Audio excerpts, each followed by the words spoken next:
There is a version of British history that most people learn in school. The Romans came. The Romans built roads and baths and walls. The Romans left. Then the Anglo-Saxons arrived, and the Vikings after them, and eventually the Normans. And that out of that sequence of invasions, the country called England was assembled. The history before the Romans is acknowledged in a vague way. There were Celts, there were Druids. There was Stonehenge, which everyone agrees is impressive and nobody agrees about. That is where most people's understanding of pre-Roman Britain stops. It should not stop there, because beneath the official history, beneath the Roman roads and the Saxon burhs and the Norman castles, there is another Britain entirely. A Britain covered in structures that predate everything we think we know. A Britain shaped by people whose names we do not know, whose language we cannot read, whose beliefs we can only partially reconstruct, and whose engineering achievements we still cannot fully explain. This is the story of that Britain. It begins a very long time before the Anglo-Saxons. It begins before the Romans. It begins before the Celts, before the Bronze Age, before the Neolithic period's famous stone monuments. It begins, in some sense, at the end of the last ice age, when the landmass that would eventually become the island of Britain was still connected to the European continent by a vast plain of tundra and shallow water, and the people who would build the first structures on British soil were walking north, following the retreating ice. Those people left almost nothing that we can see. Their settlements were temporary. Their tools were stone and bone and wood. They moved with the seasons and the game, and when they died, they left their bones in the earth and their tools scattered in the soil. And for 10,000 years, the rain and the frost worked on what they had left until almost nothing remained. Almost nothing, but not quite nothing, and the things that remained are the beginning of the mystery. The island of Britain is unusual in the density and variety of its prehistoric monuments. No other comparably sized area of land on Earth contains as many ancient structures per square kilometre as the British Isles. This is a fact that archaeologists acknowledge and that most people do not fully appreciate. We are not talking about Stonehenge alone. Stonehenge is famous because it is spectacular and because it has been studied extensively and because it sits beside a major road where tourists can see it from their cars. But Stonehenge is one monument among thousands. It is the most studied monument in a landscape saturated with monuments, many of which are just as puzzling and far less examined. The inventory of prehistoric monuments in Britain runs to the tens of thousands. There are henges, which are circular earthwork enclosures. There are stone circles, which sometimes coincide with henges and sometimes do not. There are long barrows, which are elongated earthen mounds covering burial chambers built from massive stones. There are round barrows, which are the more common dome-shaped burial mounds. There are Cursus monuments, which are long, parallel earthwork corridors that run for kilometres across the landscape with no obvious practical function. There are causewayed enclosures, which are roughly circular areas bounded by ditches interrupted at regular intervals by causeways of unexcavated earth. There are hill forts, which are large defended settlements on elevated ground. There are field systems, boundary earthworks, pond barrows, bank barrows, pit alignments, avenue earthworks, and dozens of categories of feature that resist easy classification. All of these were built by people who left no written records, whose names are unknown, whose languages are unrecorded, and whose motivations we are still arguing about. All of these were built, many of them, before any culture that history has chosen to name and remember arrived on these shores. The question of who built them is not fully answered. The question of why they built them is even less answered. And the question of what connected them, what the relationship between all these structures was, what kind of civilization organized itself to produce this density of construction across an island, that question has barely been asked in the right way. Tonight, we are going to ask it. The oldest structures in Britain that show unmistakable evidence of intentional human construction date to the Mesolithic period, the Middle Stone Age, roughly 10,000 to 6,000 years before the present. Most people think of Mesolithic people as nomadic hunter-gatherers, with no permanent architecture, and for the most part, that is accurate. But the assumption that no permanent or semi-permanent construction happened in this period is being revised by ongoing research. At a site called Starcar in Yorkshire, excavators have found evidence of a substantial wooden platform built on the edge of a lake around 9000 BCE. The platform was constructed from worked timbers and extended into the water. It was clearly intentional construction, requiring organized labor and planning. It is not a structure any nomadic band would build casually. It implies repeated return to the same location and investment in that location that goes beyond the immediate practical needs of a temporary camp. Starcar has also produced evidence of a large post structure nearby, posts set in a line that seem to have formed part of a building. The dating of these posts places them among the oldest built structures in Britain. They were not built by Neolithic farmers. They were built by Mesolithic hunter-gatherers, who, the evidence suggests, were not quite as simple or as mobile as the textbooks have implied. The Mesolithic evidence from Britain is fragmentary for obvious reasons. Wood rots, organic materials decompose. The wet, acidic soils of Britain are not kind to things made from plants. The preservation at Starcar is exceptional because waterlogged conditions prevented the timber from oxidizing. Most Mesolithic sites have left only the most durable traces: worked flint, occasionally bone, rarely anything structural. But there is another category of Mesolithic monument that has survived, precisely because it was made of the most durable material available: pits. At several locations in southern England, archaeologists have found arrangements of large pits that date to the Mesolithic period. The pits are clearly artificial. They are roughly circular, consistently sized, and arranged in patterns that suggest deliberate layout. The most famous example is a group of 3 large post pits found beneath the Stonehenge car park, which were dug and filled approximately 8 to 10,000 years ago, possibly to hold massive timber posts. This is 9,000 years before the Stonehenge we know was built. The location was already significant, already marked, already a place where people came and did things that required substantial labor and planning. Whatever made that location matter to the Mesolithic people of southern England, it continued to matter for thousands of years.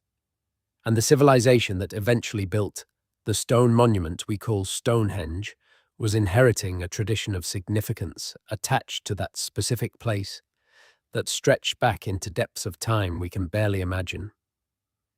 The transition from the Mesolithic to the Neolithic, from the Middle Stone Age to the New Stone Age, is one of the most consequential transformations in British prehistory.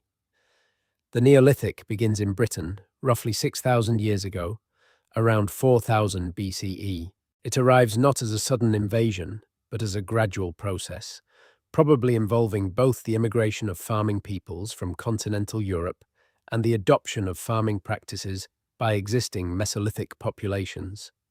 The genetics is complicated and still being worked out as ancient DNA analysis continues to produce new data. What is not complicated is the effect on the landscape. The Neolithic people of Britain built on a scale that their predecessors had not. They cleared forest.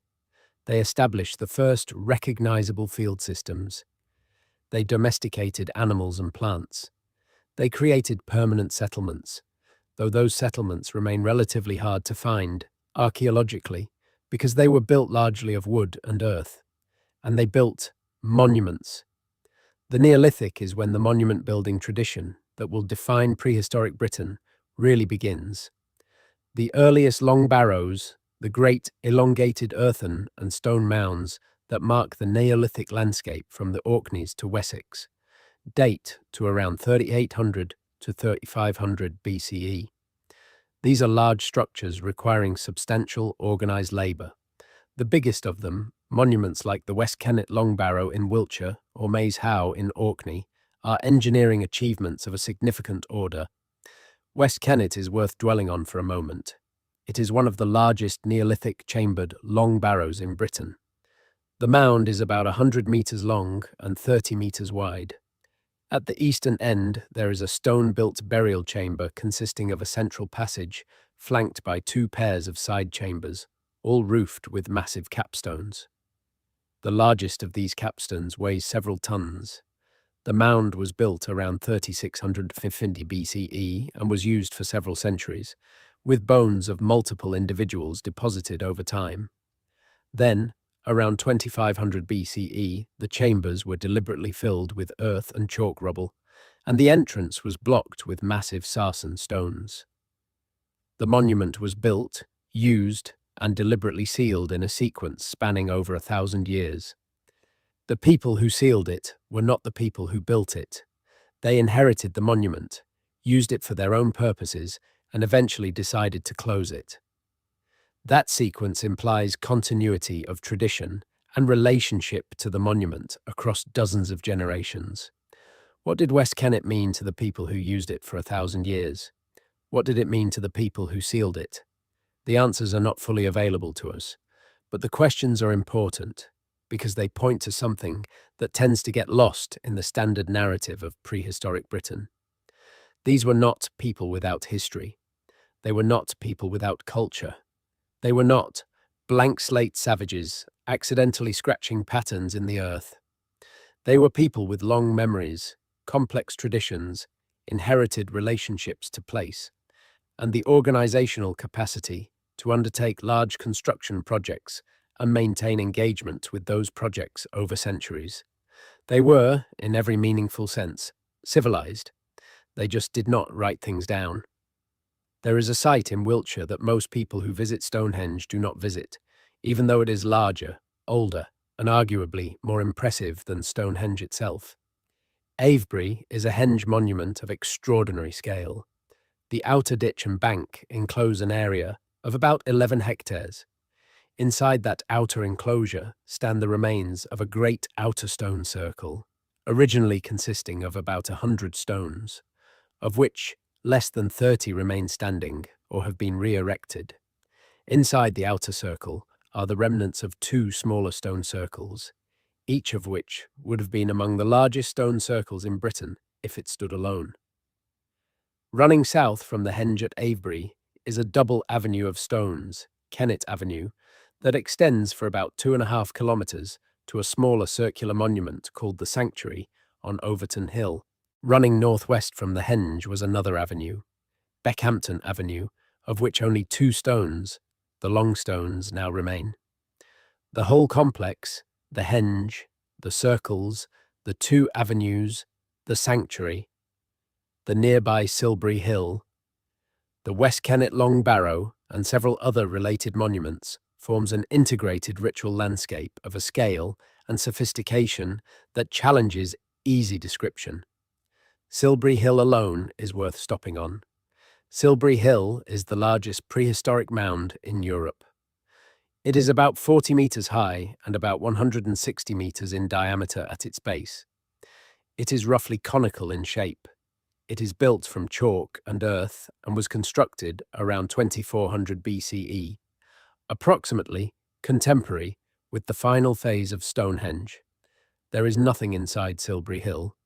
This has been established by multiple excavations, including a shaft dug in 1776, a horizontal tunnel driven in 1849, and extensive archaeological investigation in the 20th century.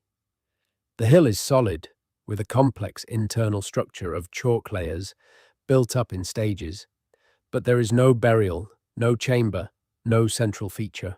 Silbury Hill is the largest prehistoric mound in Europe, and nobody knows what it is for. That sentence deserves a moment of appreciation. The largest prehistoric mound in Europe. Nobody knows what it is for.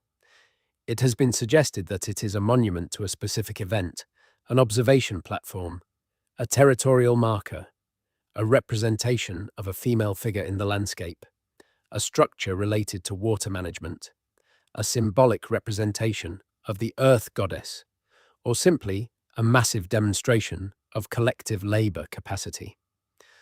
None of these explanations has won consensus among archaeologists because none of them is fully supported by the available evidence. The people who built Silbury Hill knew what it was for. They built it in stages over what appears to have been several decades, modifying the design as they went, investing enormous quantities of labor in its construction. They had a reason. We cannot currently recover that reason. That is an honest statement of where archaeology stands with Silbury Hill. It is also a statement that should generate a certain amount of intellectual humility about what we think we know of prehistoric Britain. The stone circles of Britain number in the hundreds. Most people know Stonehenge and possibly Avebury. Some know the Callanish stones on the Isle of Lewis in the Outer Hebrides. Some know the Ring of Brodgar in Orkney. There are famous sites in Cornwall, in Cumbria, in Wales, in Scotland. But the full inventory of stone circles in Britain runs to over 1,000 known examples, with an unknown number yet to be discovered beneath centuries of ploughing, development, and vegetation.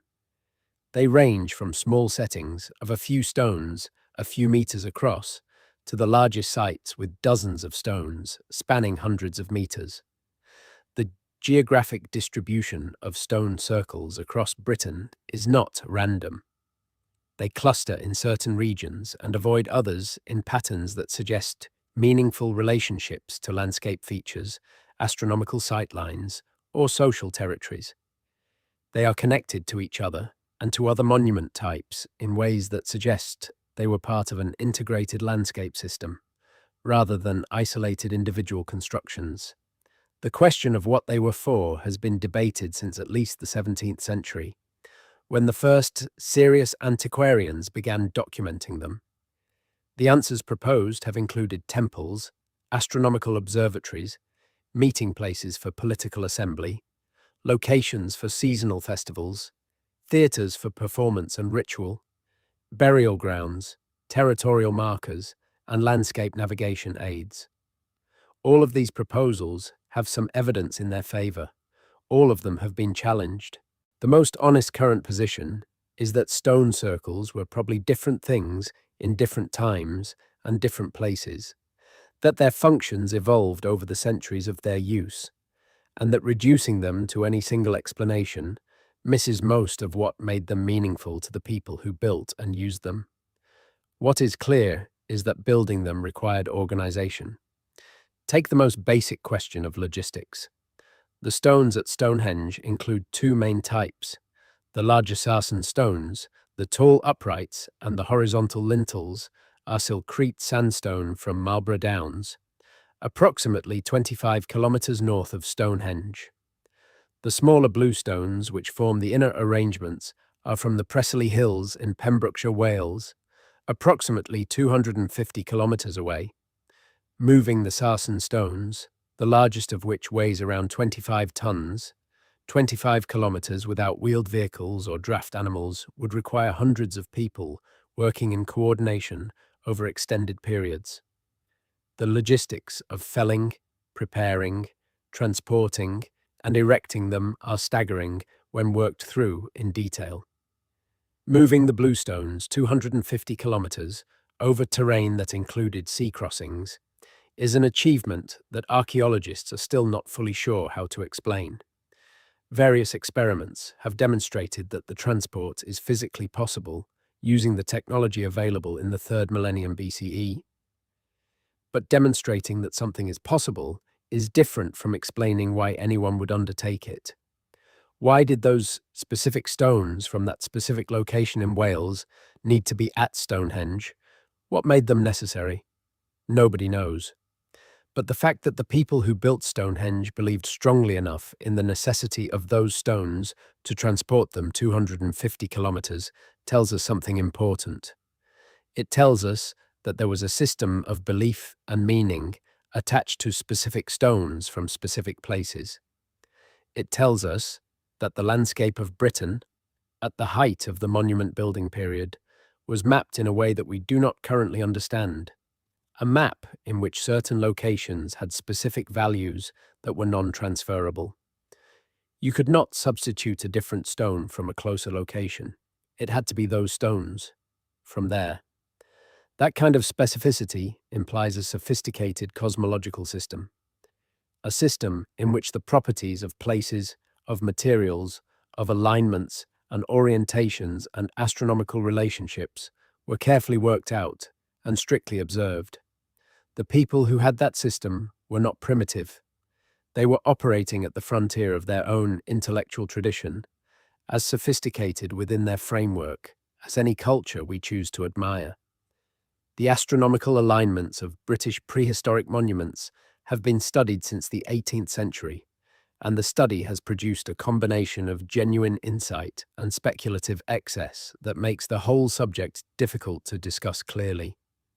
The genuine insight is this: many British prehistoric monuments are oriented with reference to astronomical phenomena, most commonly the rising or setting of the sun at the solstices and equinoxes, the rising or setting of specific bright stars, and the cycles of the moon. These orientations are too consistent and too precise to be accidental. The builders of these monuments were paying careful attention to the sky and encoding what they observed in the layout of the stones and earthworks. Stonehenge is oriented to the midsummer sunrise and the midwinter sunset. Stand at the center of the monument at dawn on the summer solstice, and the sun rises over the heelstone, outside the main circle, in a way that is clearly deliberate. The alignment was built in. The Callanish stones on the Isle of Lewis are oriented to the lunar standstill, an 18.6-year cycle in which the moon rises at its most extreme southern position.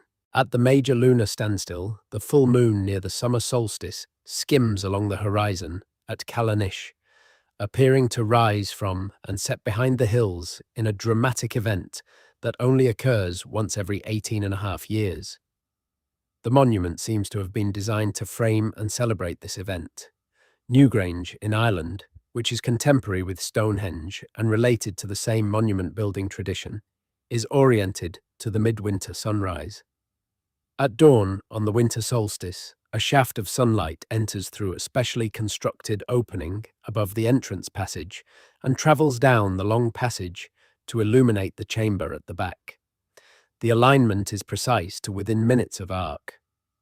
The speculative excess comes from extending these genuine alignments into claims about comprehensive astronomical knowledge, about Pythagorean geometry centuries before Pythagoras, about planetary cycles encoded in monument dimensions, and about connections between British monuments and monuments in Egypt or elsewhere, that require accepting chronological and cultural connections for which there is no independent evidence. The genuine alignments are enough, without the speculative excess. They tell us that the people who built these monuments had detailed astronomical knowledge, acquired over many generations of observation. They tell us that the sky was not just a backdrop to life, but was integrated into the built environment in ways that made astronomical events physically present in the landscape. They tell us that the passage of the year, the cycles of the sun and moon, were understood as things worth commemorating in stone. That is not primitive. That is not superstition in any simple sense. That is a sophisticated relationship between human culture and the natural world, encoded in the most durable medium available. Let us talk about the people. The people who built the earliest Neolithic monuments in Britain came from somewhere. Ancient DNA analysis over the past decade has produced a detailed picture of the genetic history of prehistoric Britain that was not available before, and it is a picture that has forced significant revisions to earlier narratives. The people who built the early Neolithic monuments in Britain, the long barrows, the causewayed enclosures, the earliest phases of the Great Henge monuments, were largely descended from farming populations who had migrated from Anatolia, roughly modern Turkey, and spread across Europe over several thousand years before reaching Britain around 4000 BCE. This Anatolian Neolithic population largely replaced the earlier Mesolithic hunter-gatherer population in Britain, although the picture is complex and there was some interbreeding. The Anatolian Neolithic people built the great chambered tombs. They established the first farming communities. They created the ritual landscape that their successors would inherit and expand. Then, around 2500 BCE, a massive population change occurred in Britain. Ancient DNA shows that within a few hundred years, the genetic profile of the British population changed dramatically. With ancestry from the Pontic Caspian steppe, the grasslands north of the Black Sea, coming to dominate. This population, associated with the Beaker culture, named for their distinctive pottery, appears to have replaced the earlier Neolithic population almost entirely in some regions of Britain. Within a few generations, the genetic legacy of the people who built Stonehenge was largely gone, replaced by the ancestors of the Bronze Age and ultimately the Iron Age populations. The Beaker people did not stop building monuments. They continued and in some ways elaborated the monument building tradition they had inherited. The final phase of Stonehenge, with its great sarsen trilithons, dates to the Beaker period. The round barrow burial mounds that dot the British landscape in their thousands were primarily a Beaker and subsequent Bronze Age tradition. But the cultural continuity was broken.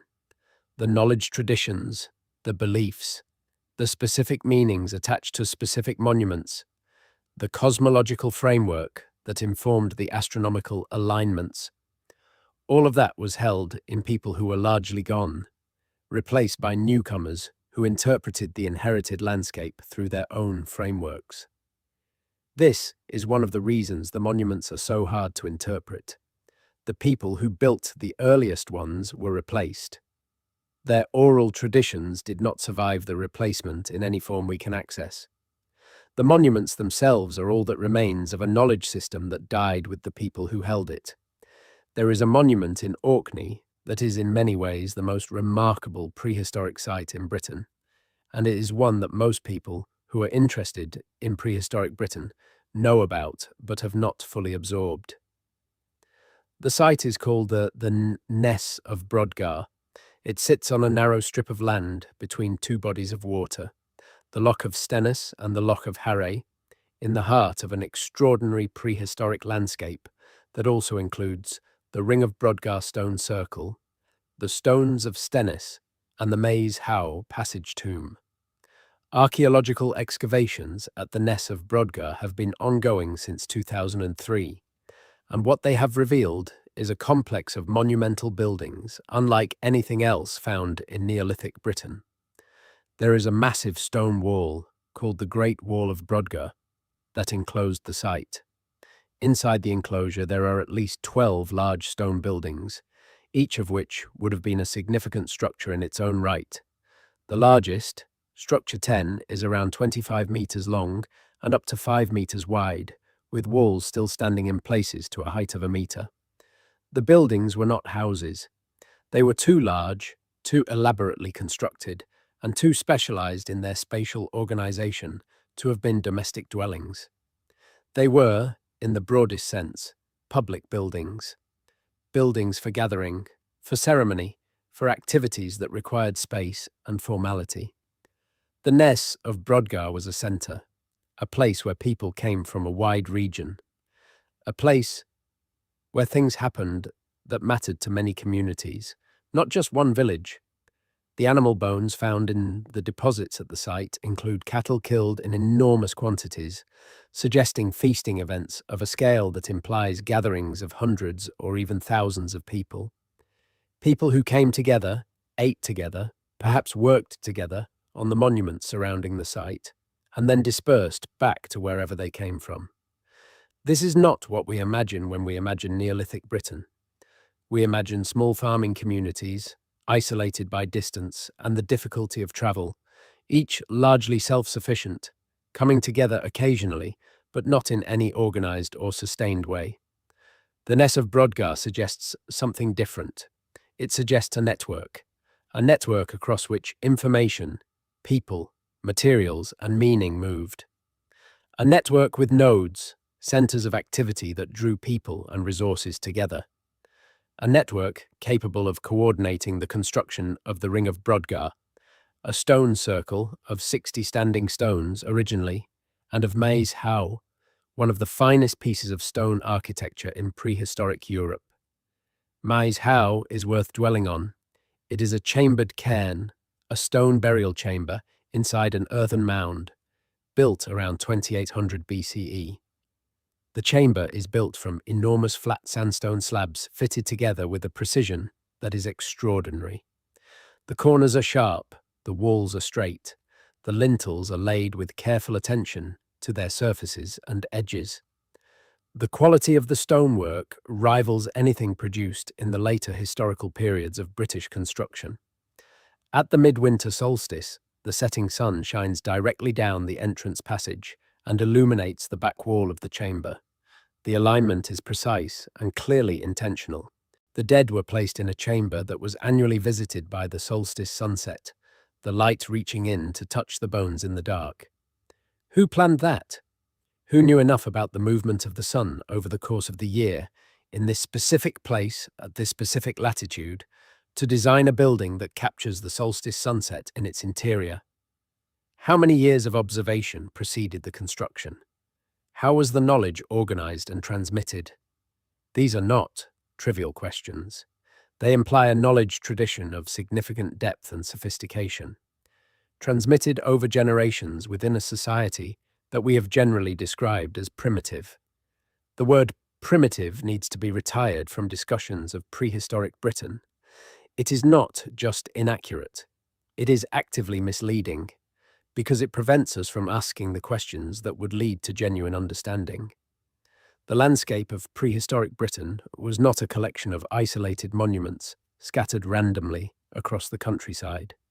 It was a designed landscape in which individual monuments were positioned in relationship to each other, to natural features, and to astronomical phenomena in ways that created an integrated spatial system. This is most clearly demonstrated in the landscape around Stonehenge, which has been surveyed and analysed more thoroughly than any other prehistoric landscape in the world, and the picture that analysis has produced is remarkable. The Stonehenge monument itself sits within a broader complex that includes the Cursus, a long parallel-sided enclosure about 3 kilometres long and 100 metres wide that runs roughly east-west, north of Stonehenge. The Cursus is an enigmatic monument.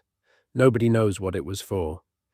Various suggestions have been made: a ritual pathway, an enclosure for games or races, a representation of a journey to the afterlife, a way of organising procession in the landscape. None of these explanations has won consensus. To the south of Stonehenge, the avenue runs from the monument northeast toward the River Avon, then curves and runs along the river for several kilometres. Recent analysis has shown that the straight northern section of the avenue follows a natural geological feature, a periglacial drainage channel formed during the last ice age, whose alignment happens to correspond almost exactly to the axis of the midsummer sunrise and midwinter sunset. The builders of Stonehenge recognised this natural alignment and built the monument at the top of it, connecting the structure to a feature of the landscape that had existed for thousands of years before they arrived. This is not a coincidence. It is evidence of a deep attention to the landscape, an ability to read natural features and recognise their significance within an astronomical framework, and a willingness to design human construction in relationship to both. Within the broader landscape of the Stonehenge World Heritage Site, there are hundreds of monuments: long barrows, round barrows, causewayed enclosures, pit alignments, the Stonehenge monument itself, the Avebury complex 15 kilometres to the north. Archaeological survey, using LiDAR and other technologies over the past decade, has produced a detailed picture of this landscape that was not previously available, and it shows a density of monument construction that is almost incomprehensible. The monuments are not randomly distributed. They cluster in specific areas and along specific alignments. They have relationships with each other that suggest the landscape was planned over a very long period, with each new construction being positioned in relationship to what already existed. The result is a landscape that accumulated meaning over centuries, in which movement through the countryside was movement through a structured network of significant places. The people who designed this network had a spatial intelligence that allowed them to work at a landscape scale, to think about the arrangement of significant places across tens of kilometers, and to coordinate the positioning of monuments built over many generations so that the whole remained coherent. That is sophisticated. That is organized. That is not what you do if your horizon of concern is the next meal. The hill forts of the Iron Age are the most visible monuments of the period immediately before the Roman invasion, and they are monuments that tend to be understood simply as defended settlements, which they partly were. But the hill forts of Britain are also something else. They are the final expression of a long tradition of enclosure in the British prehistoric landscape, a tradition that goes back through the Bronze Age hill forts and palisaded enclosures to the Neolithic causewayed enclosures that are among the earliest substantial monuments on the island. The causewayed enclosures of the Neolithic period, sites like Windmill Hill near Avebury or Hambledon Hill in Dorset, are large circular or oval areas bounded by ditches that are interrupted by unexcavated causeways of earth. The ditches are not defensive. They would not stop anyone determined to enter the enclosure. They are boundaries of a different kind, boundaries that define an inside and an outside, but that allow controlled crossing at specific points. The causeways themselves may be meaningful. The crossing from outside to inside was not just a physical movement. It was a movement across a boundary that had cultural and perhaps ritual significance. The enclosures were places where different communities came together, where things were exchanged, where disputes were resolved, where ceremonies were conducted. The interrupted nature of the boundary allowed crossing, but marked the crossing as significant. This tradition of significant enclosure, of defining space in ways that created inside and outside, center and periphery, runs through the entire prehistoric sequence in Britain. The henges of the Neolithic and early Bronze Age, the stone circles, the later Bronze Age enclosures, the Iron Age hill forts, all partake of this tradition in different ways. By the time we reach the Iron Age, the tradition has acquired defensive dimensions that it did not always have. The hill forts of southern Britain, monuments like Maiden Castle in Dorset or Danebury in Hampshire, are genuine fortifications with multiple ramparts and controlled entrances designed to resist attack.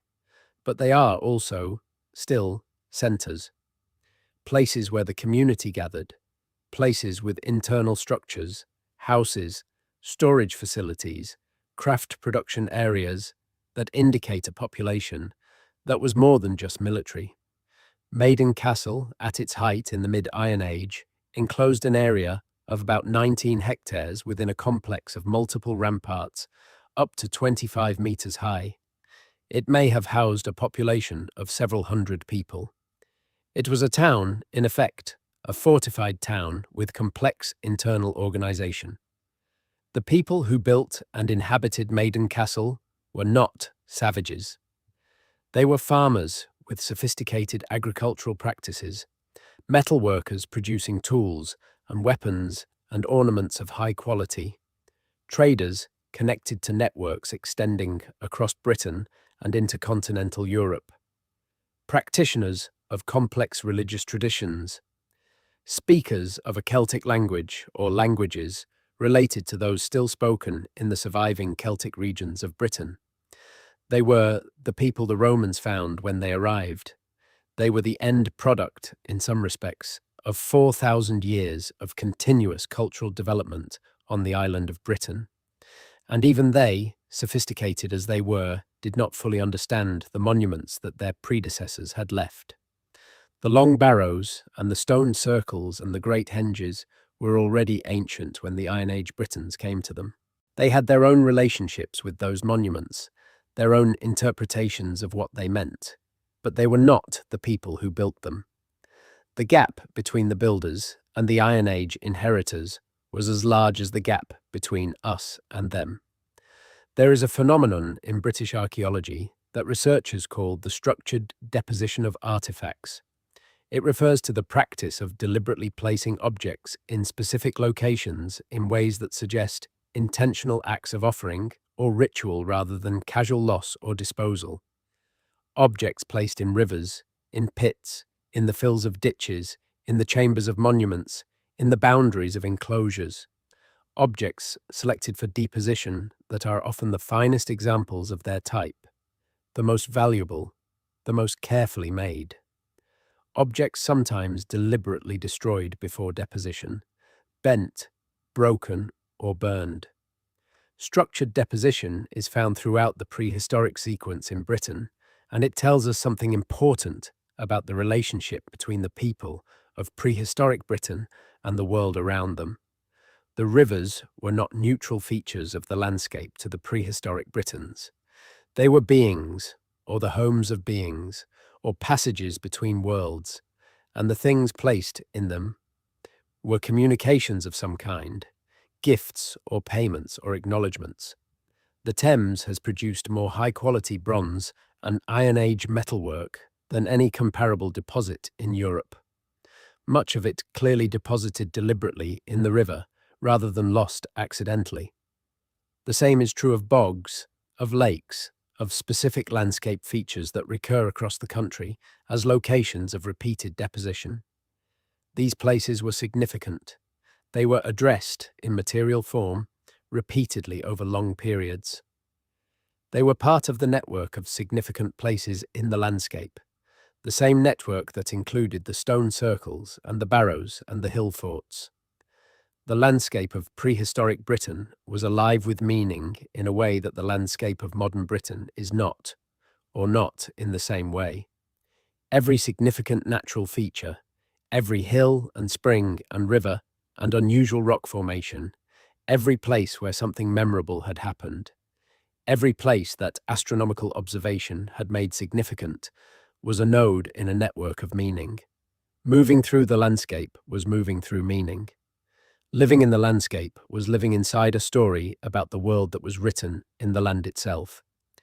When that story was disrupted, when the people who carried it were replaced, or killed, or driven out, or simply forgot, the landscape did not disappear. The monuments remained. The rivers kept receiving the rain. The hills kept catching the light at solstice. But the story that made sense of all of it was gone. What the Romans found when they arrived in Britain was a landscape dense with meaning that they could not fully read. What the Anglo-Saxons found when they came after the Romans was a landscape dense with monuments they had no tradition of interpreting. What we find today is the same landscape, stripped of almost all the context that would allow us to understand it. But the structures are still there, and the structures are evidence. And the evidence, if we ask it the right questions, has things to tell us. Let us talk about a category of prehistoric monument that receives far less attention than it deserves. The Cursus monuments of Britain are long, narrow enclosures, defined by parallel ditches and banks that run for distances ranging from a few hundred meters to several kilometers. The name Cursus was given to them by the antiquarian William Stukeley in the 18th century, who thought they might have been racecourses. They are not racecourses. What they actually are remains one of the more intractable questions in British prehistoric archaeology. The Stonehenge Cursus, the example closest to the most famous monument, runs for about 3 kilometers, roughly parallel to and north of the main monument complex. It is about 100 meters wide. It is oriented roughly east-west, in a way that is at least approximately related to the sunrise and sunset positions at the equinoxes, though the relationship is not precise enough to be definitively astronomical. The Dorset Cursus is far larger. It runs for approximately 10 kilometers across the chalk downland of Cranbourne Chase. It is one of the longest prehistoric structures in Britain, and it incorporates 2 long barrows at its ends, connecting it physically to the burial monument tradition. It dates to around 3700 to 3400 BCE, making it contemporary with the earliest phases of the Stonehenge monument complex. What was the Dorset Cursus for? The honest answer is that we do not know. It was clearly significant to the people who built it, because it required substantial organized labor to construct, and it was positioned in relationship to existing monuments in ways that suggest careful planning. But its function has resisted straightforward explanation. Cursus monuments appear to be processional ways of some kind. They define a corridor that focuses movement in a specific direction. But that does not tell us what the procession was, or who participated in it, or what it meant. The idea that they were pathways for ritual movement in the landscape, connecting significant places, and framing the experience of moving between them, is consistent with the available evidence. If the landscape of prehistoric Britain was experienced as a network of significant places, then pathways between those places would themselves have significance. The act of travelling between meaningful locations in a prescribed way, through an enclosed corridor that limited peripheral vision and focused attention, would have been a different experience from ordinary travel. Ritual movement in the landscape is documented in many cultures around the world. The Aboriginal Australians have songlines, routes across the continent that connect sacred sites and are travelled during ceremonies. The pilgrimage routes of the medieval period in Europe connected sacred sites with prescribed routes of travel that were themselves spiritually meaningful. The Nazca lines of Peru, which are in some respects the South American equivalent of the British Cursus monuments, seem to have been processional routes associated with the movement of water and the veneration of specific landscape features. If the British Cursus monuments were processional routes, what were they connecting? In some cases, the answer seems to be specific monuments at each end. The Dorset Cursus connects to long barrows at its extremities. The act of processing along the Cursus may have been a journey between the living and the dead, between the world of everyday experience and the world of the ancestors, a physically enacted narrative about the relationship between these worlds. This is speculation, but it is grounded speculation, and it points toward a richer understanding of prehistoric British landscape practice than the standard archaeological description of Cursus monuments as structures of unknown function. The Roman invasion of Britain in 43 c.As produced a collision between two very different civilizations, and the standard historical account focuses almost entirely on one side of that collision. The Roman account focuses on military conquest, administrative reorganization, urban development, and the eventual incorporation of Britain into the Roman world. This is the account that survives in written sources, because the Romans wrote things down and the Britons did not. The British account, to the extent that it can be recovered from archaeological evidence and later tradition, is something different. It is an account of a complex, sophisticated society with its own urban centres, its own long-distance trade networks, its own sophisticated metalworking and artistic traditions, its own religious practices, and its own relationships to the landscape and its monuments, being confronted with a military and administrative system of extraordinary power. The Britons were not conquered because they were primitive.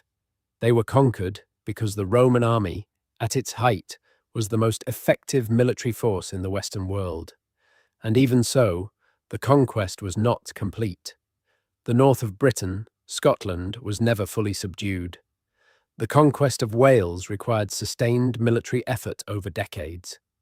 The rebellion of Boudicca, Queen of the Iceni, nearly succeeded in driving the Romans out in 60 or 61 CE, destroying 3 Roman cities, including Londinium, and killing tens of thousands.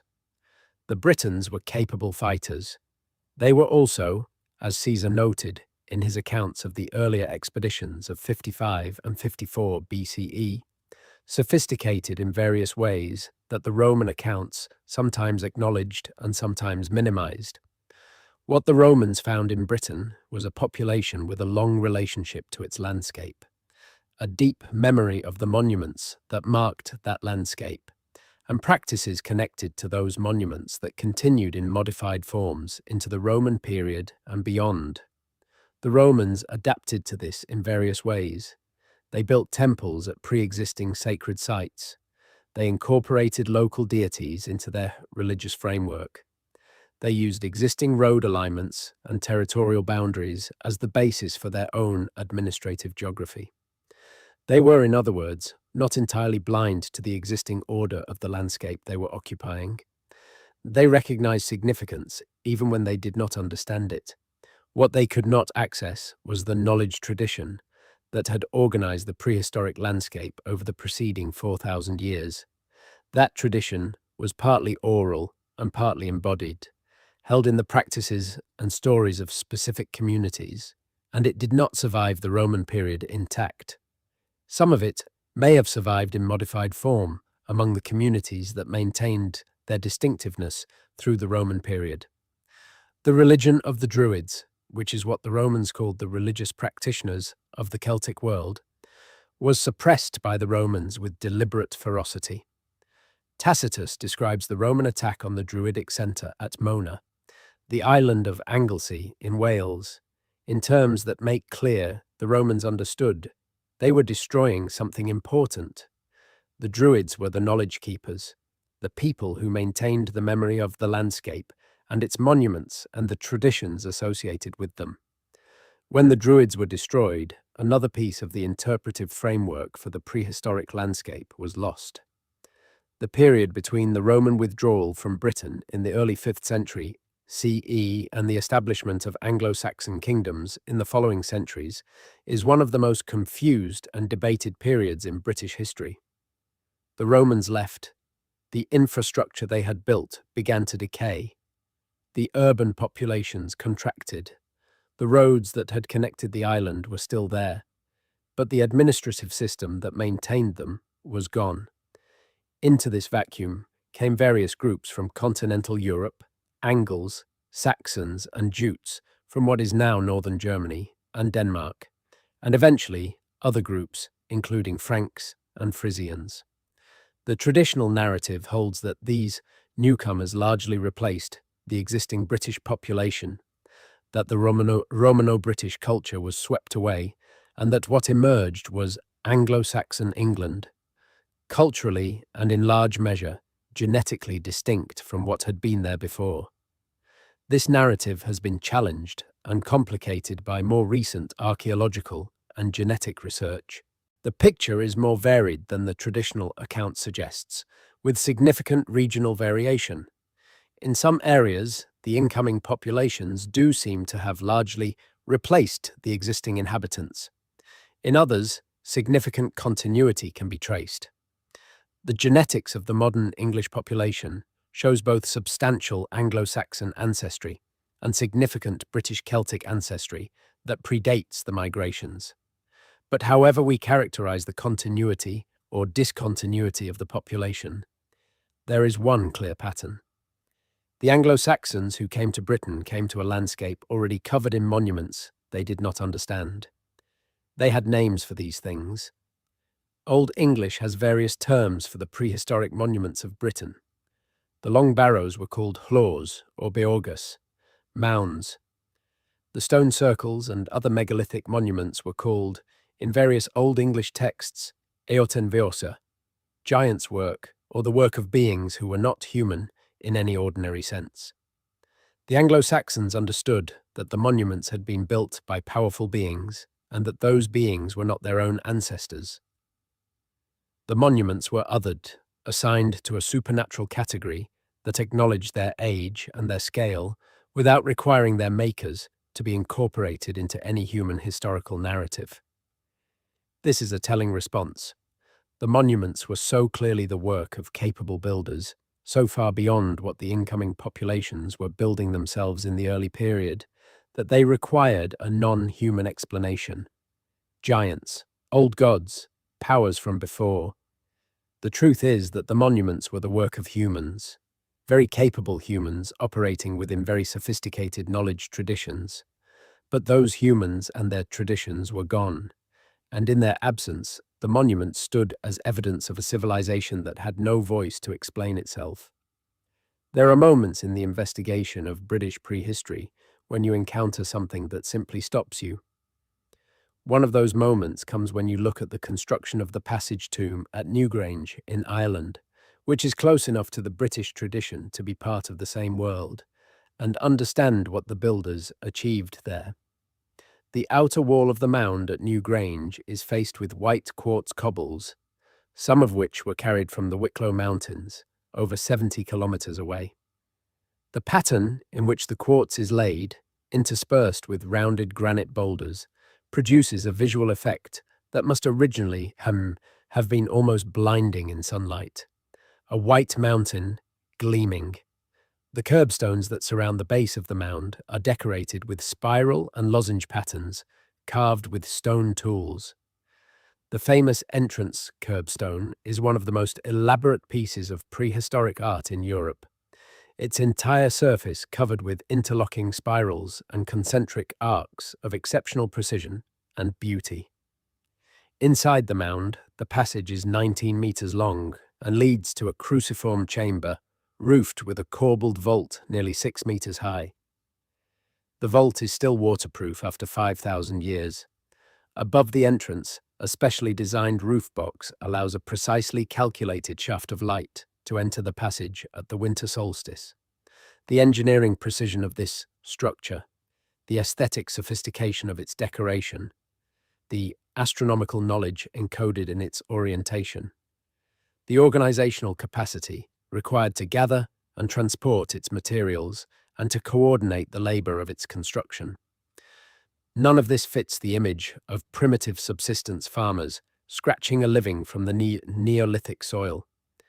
These were accomplished people.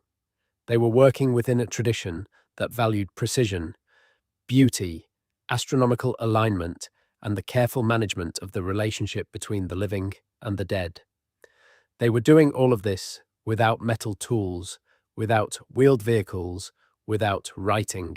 They were doing it with the organizational capacity of their communities, the knowledge accumulated in their oral traditions, and the technical skills developed through generations of practice. And they were doing it in Britain, in Ireland, across the archipelago, at dozens of sites, in parallel traditions that clearly communicated across the water and shared knowledge, forms, and possibly beliefs. The question of communication between prehistoric communities in Britain and Ireland and between Britain and continental Europe is one of the more interesting questions in the field and one of the more poorly understood. We know that communication happened. We know it because the monuments share forms across distances that could not be crossed easily. The passage tomb tradition appears in Brittany, in Ireland, and in Britain in forms similar enough to suggest either common origin or sustained communication. The stone circle tradition appears across Britain, Ireland, and parts of continental Europe in ways that suggest a shared cultural framework. We know it because materials moved. Specific types of stone, specific metal ores, specific pottery styles, specific jewelry types appear at sites far from their places of origin. The bluestones at Stonehenge came from Wales, amber found in British Bronze Age, graves came from the Baltic. Faience beads found in Wiltshire Bronze Age contexts were probably made in the Eastern Mediterranean. Gold in Irish and British Bronze Age contexts came from multiple sources across Europe. Someone was carrying these things. Someone had the navigational knowledge, the boats, and the social relationships to move materials across hundreds and sometimes thousands of kilometers. The extent of the Bronze Age trade network, of which Britain was a part, was not fully appreciated until relatively recently, and it is still being mapped. The maritime capability required to participate in this network was substantial. The sea crossings required to move materials from the Baltic to Britain or from Britain to the Mediterranean were not casual undertakings. They required seaworthy boats, navigational knowledge that allowed crossing open water without landmarks, and social arrangements that made the trade worth the risk. The boats themselves are occasionally found, preserved in waterlogged conditions. Bronze Age plank-built boats have been recovered at several locations in Britain, the most famous being the Ferriby boats found on the Humber estuary. These were substantial vessels, made from carefully worked planks of oak sewn together with yew withes and caulked with moss and grease. They could cross the English Channel in favourable conditions. The people who built those boats and sailed them were not primitive. They were skilled mariners operating within a tradition of boat building and navigation that had developed over many generations. Their knowledge of tides, winds, currents, and stellar navigation was sophisticated enough to make long sea voyages feasible. And the things they brought back from their voyages, the amber, the faience, the exotic metals, were incorporated into the monument traditions of Britain. High-status burials in the British Bronze Age often contain objects from far-flung places, evidence that the long-distance networks were integrated into the social and ritual life of the communities at both ends. The civilization that built the British prehistoric monuments was not isolated. It was connected. It was part of a world that was larger, more interconnected, and more sophisticated than the standard account of European prehistory has tended to suggest. The end of the Bronze Age monument building tradition in Britain is not a dramatic event. There is no collapse, no invasion, no clear break. Instead, around 1000 BCE, the tradition of constructing large communal monuments seems simply to fade. The great henge monuments stop being built or significantly modified. The stone circles stop being erected. The round barrow tradition continues but changes character. What replaces the monument building tradition is a new set of practices, more focused on the living than the dead, on defended settlements rather than ceremonial landscapes, on the accumulation of metal wealth in the form of hoards and structured river deposits rather than the construction of monumental earthworks. This shift is associated with climatic deterioration, a period beginning around 1200 BCE in which the climate of northwestern Europe became wetter and cooler, reducing agricultural productivity and putting pressure on communities across a wide area. The social disruption associated with this climate shift may have undermined the organizational capacity required to sustain large monument building programs, or may have redirected communal energy toward more immediately practical concerns. The transition from the Bronze Age to the Iron Age, associated with the adoption of iron technology for tools and weapons beginning around 800 BCE, brought further changes. The Iron Age communities of Britain were in many ways the most complex societies the island had seen, with sophisticated agricultural systems, large defended settlements, specialized craft production, and extensive trade networks. But they built in different ways, more in wood than stone, more for the practical needs of living populations than for the commemoration of the dead or the celebration of astronomical cycles. The great stone monuments of the earlier periods were already ancient by this time. They stood in the landscape as inherited features, interpreted by the Iron Age Britons, through frameworks we cannot fully recover. They were used, visited, added to in minor ways, associated with stories and traditions that we cannot hear. And then the Romans came, and then the Anglo-Saxons, and the interpretation of the landscape was disrupted again and again, until we arrived at the present, standing in front of Stonehenge, or the Ring of Brodgar, or the Ness of Brodgar, or Silbury Hill, wondering what we are looking at. The answer to what we are looking at is civilization. Not civilization in the narrow sense that associates the word with writing and cities and states and the other features that Western historical tradition uses to define the term. Civilization in the broader sense of a social order, capable of sustained collective action toward goals that transcend the immediate needs of survival, of knowledge traditions sophisticated enough to encompass astronomy and engineering and the long-term management of landscapes, of aesthetic sensibilities that produced beauty for its own sake, of cosmological frameworks that organize the relationship between people and their world in sophisticated and internally consistent ways. The civilization that covered Britain in structures nobody can explain was real. It was not the work of giants or gods or visitors from elsewhere. It was the work of human beings with human capabilities, operating within traditions developed over thousands of years of accumulated knowledge and practice. What distinguishes it from the civilizations that historical scholarship has tended to focus on is that it left no writing.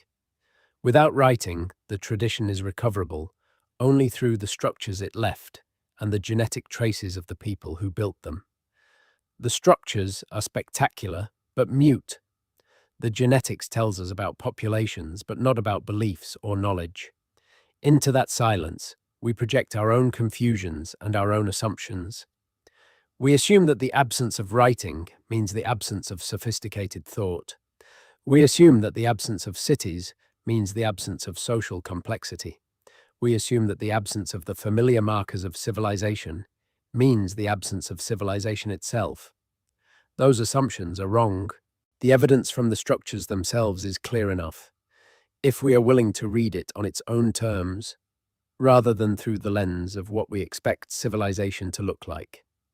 The people who built Maze Howe and the nests of Brodgar and Silbury Hill and Stonehenge and the Dorset Cursus and West Kennet Long Barrow and the Ring of Brodgar and Callanish and the hundreds of other monuments that dot the British landscape were civilized people. They were complex, organized, knowledgeable, capable, and in possession of a relationship to the world that was rich and sophisticated. We have not yet fully understood them.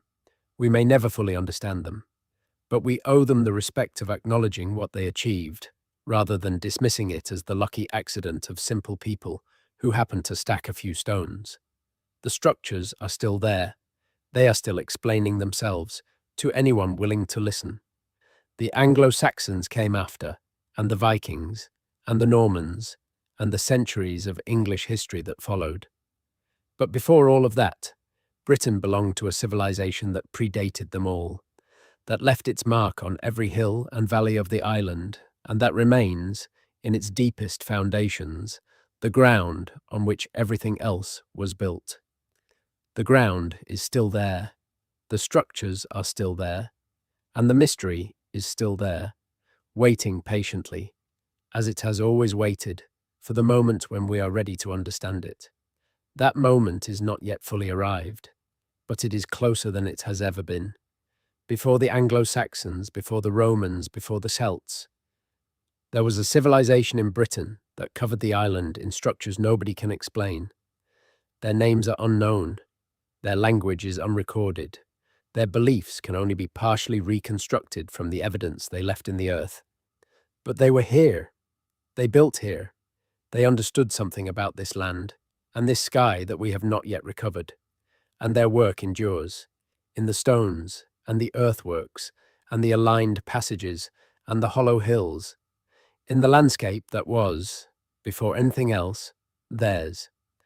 There is a hill in Wiltshire called Windmill Hill. It sits about 2 kilometres northwest of Avebury, and from its summit you can see the great bank and ditch of the Avebury Henge, the megaliths of the stone circles, and on a clear day, the distant profile of Silbury Hill. It is a pleasant walk from the car park and a modest climb, and you can be on the summit in half an hour.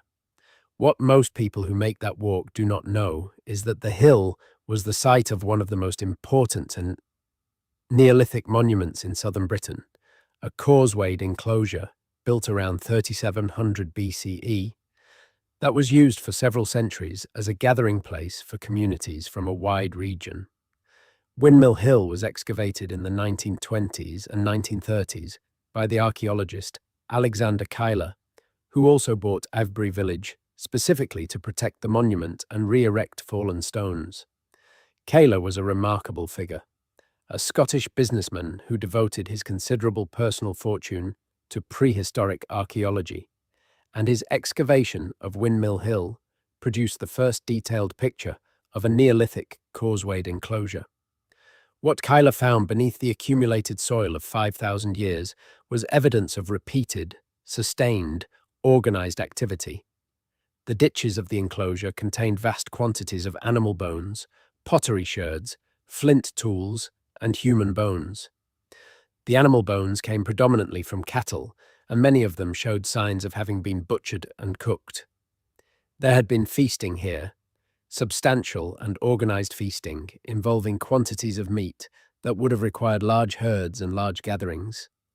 The human bones were treated differently from the animal bones. Many of them showed evidence of excarnation, the exposure of the body until the flesh was gone, a practice documented in various Neolithic contexts that seems to have been part of the process by which the dead were transformed into ancestors. The bones were then selected and moved, with different bones appearing in different parts of the monument complex. The act of managing the bones of the dead was itself a significant and structured activity. Windmill Hill was a place where the living came together, ate together, and managed their relationships with the dead together. It was a communal site in the fullest sense, serving both social and religious functions that may not have been clearly distinguished in the minds of the people who used it. The pottery found at Windmill Hill came from a wide area, including types produced in regions well away from Wiltshire. People were bringing pottery to the site from distant communities, either as trade goods or as personal possessions brought by travellers coming from far away. The gathering at Windmill Hill was not a purely local event. It drew people from across a wide region of southern Britain. This pattern of long-distance gathering around significant monuments is documented at multiple Neolithic sites across Britain. The monuments were not just local, they were regional centres, nodes in a network of social and ritual relationships that extended across the island. The science of archaeogenetics has transformed our understanding of prehistoric Britain in ways that are still being absorbed. The analysis of ancient DNA extracted from human bones recovered from prehistoric burial contexts has produced a detailed picture of the genetic history of the British population that was not available before. This picture is complex and in some places surprising, and it continues to evolve as more samples are analysed and the analytical methods are refined. The broad outline that has emerged is as follows. The earliest modern humans to inhabit Britain after the last ice age, in the period from roughly 12,000 to 6,000 years ago, were descended from populations that had survived the glacial maximum in refugees in southern Europe. These were hunter-gatherers, related to groups found across Western Europe, who followed the retreating ice northward and gradually colonized the newly ice-free land. Around 6,000 years ago, the population of Britain changed dramatically. The hunter-gatherer population was largely replaced by farmers descended from populations that had originated in Anatolia and migrated across Europe over several thousand years.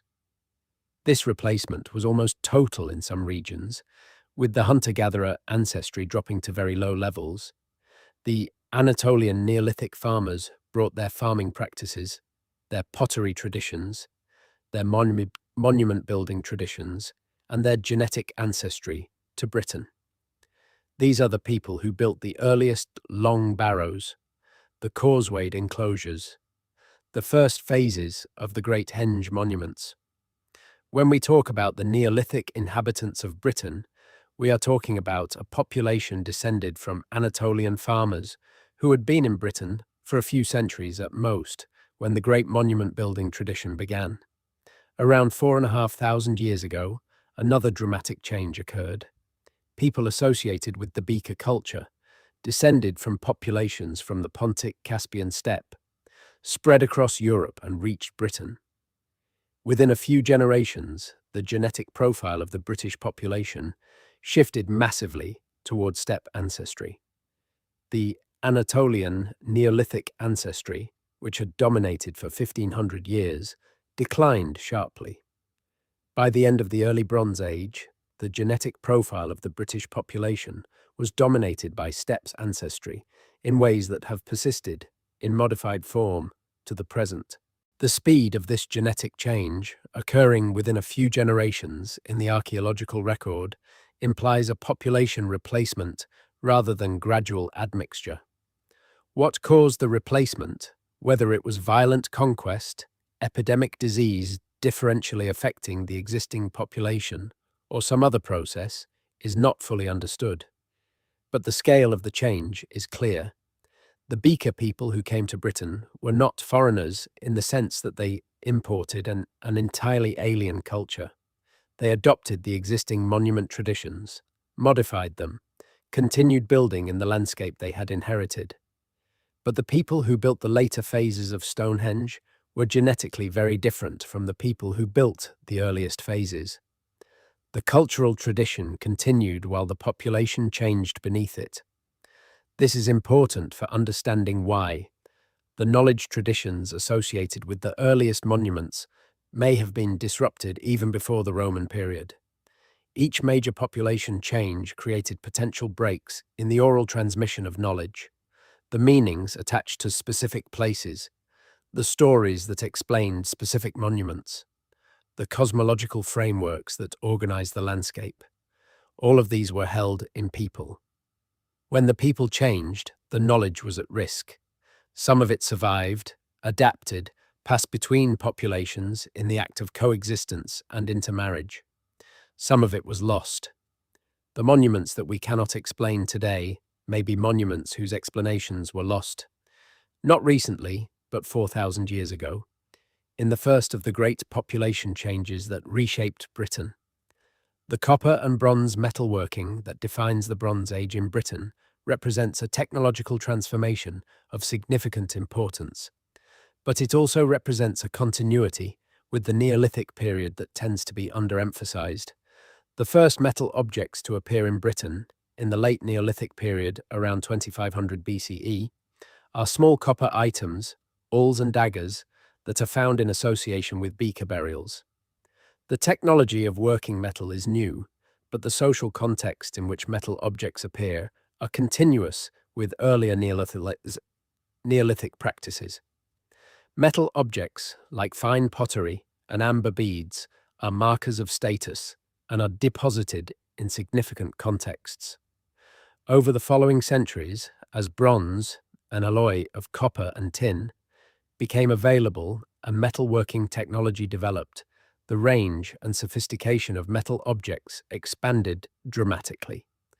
By the Middle Bronze Age, around 1500 BCE, British smiths were producing weapons, tools, ornaments, and objects of uncertain function in a variety of bronze types, using casting and finishing techniques that required considerable skill and knowledge. The knowledge of where to find copper and tin ores, how to smelt them, how to produce the correct alloy, how to cast and finish the resulting metal, was technical knowledge of a specialized kind, and it was not universally distributed. It was held by specialists, by people who devoted significant time to mastering a complex craft. Those specialists had to be supported by the wider community, fed and housed while they practiced their craft, supplied with the raw materials they needed, connected to the distribution networks through which their products moved. Specialist craft production of this kind implies a level of social complexity beyond the subsistence farming village. It implies communities capable of supporting non-food producing specialists, capable of organizing the extraction and transport of raw materials, and capable of distributing finished goods across wide areas through exchange networks. The hordes of bronze objects found across Britain, buried in the ground at hundreds of locations, tell us something about the scale and nature of these exchange networks. Some hoards are clearly collections of scrap metal, broken objects gathered for recycling. Others are assemblages of complete, high-quality objects that appear to have been deliberately deposited rather than hidden for safekeeping. These deliberate deposits are part of the structured deposition tradition that runs through the entire prehistoric sequence, the practice of placing valuable objects in specific locations as offerings or as markers. The locations chosen for deposition are revealing. Rivers, bogs, hilltops, boundaries between landscape zones. These are the places where the bronze hoards cluster. They are the places where the landscape was understood to be meaningful, where the boundary between the ordinary world and other worlds was considered permeable. The Bronze Age inhabitants of Britain were living in the same landscape of meaning that their Neolithic predecessors had created. They were using that landscape in their own ways, interpreting it through their own frameworks, adding their own contributions. But the fundamental structure of significant places, connected by understood relationships, was inherited. There is a conversation that archaeologists have been having for decades about the nature of prehistoric British society, and it is a conversation that has not reached consensus, and probably cannot, given the limitations of the evidence. The question at the centre of the conversation is whether prehistoric Britain was a society of equals or a society of hierarchies. For a long time, the dominant view was that Neolithic Britain in particular was relatively egalitarian, that the large monuments were the product of communal labour organised without significant coercive authority, that the communities involved were roughly equal in status and power. This view was partly based on the absence of clear evidence for hereditary elites in the burial record. More recently, this view has been challenged. The genetic evidence shows that the Neolithic population of Britain was more socially stratified than previously thought. Analysis of isotopes in human bones, which can indicate diet and mobility, shows significant variation within communities that is consistent with different social statuses having access to different resources. Some individuals were clearly moving long distances, suggesting either high-status roles like traders or ambassadors or the existence of itinerant specialists. The monument building itself implies some degree of organizational authority. Coordinating hundreds of people to quarry, transport, and erect multi-ton stones requires someone, or some mechanism, capable of directing collective labor. Whether that authority was held by individuals, by councils, by hereditary leaders, or by religious specialists is not clear from the available evidence. The most sophisticated current view is probably that prehistoric British society combined elements of hierarchy and egalitarianism in ways that do not map neatly onto modern social categories. There were people with special knowledge and special authority, shamanic or priestly figures, who directed the construction of monuments and managed the relationships with the forces the monuments were meant to address. There were also strong communal values and practices that provided a counterweight to concentrated authority. This is not an unusual combination. It appears in many pre-state societies around the world. The specific form it took in prehistoric Britain is still being worked out. The landscape of prehistoric Scotland is in many ways even more remarkable than the landscape of prehistoric England, and it receives less attention because it is harder to reach and because the monuments there, with some famous exceptions, are less dramatic individually than Stonehenge. But Orkney, the archipelago of islands off the northern tip of Scotland, contains what is arguably the most concentrated and best preserved prehistoric landscape in Europe. The heart of Neolithic Orkney, a UNESCO World Heritage Site, includes 4 monuments: Skara Brae, a Neolithic village preserved under sand; Maes Howe, the passage tomb already described; the Ring of Brodgar, and the Stones of Stennes. Together with the Ness of Brodgar and several other sites, they form a coherent ritual and domestic landscape that gives us the clearest picture available of how Neolithic people in Britain actually lived and organised their world. Skara Brae is a village of 8 stone-built houses connected by covered passageways, preserved to a remarkable degree because it was buried under sand dunes shortly after it was abandoned around 2500 BCE. The houses have stone furniture, stone beds with spaces for heather mattresses, stone shelves, stone cupboards, central hearths. The village feels, when you visit it, simultaneously ancient and strangely recognizable. These were domestic spaces, organized in ways that any modern person would find comprehensible. There was storage for food and tools. There were sleeping areas. There were social spaces around the hearth. The people who lived in Skara were farmers and fishers. They kept cattle and sheep. They grew barley and wheat. They caught fish and shellfish from the surrounding sea. They made pottery in a distinctive Orcadian style. They were connected through trade and probably through social relationships to communities across Scotland and further afield. And they built the Ness of Brodgar, the Ring of Brodgar, and the Stones of Stennis. These small farming communities, by the standards of later historical periods, created monuments of extraordinary scale and sophistication.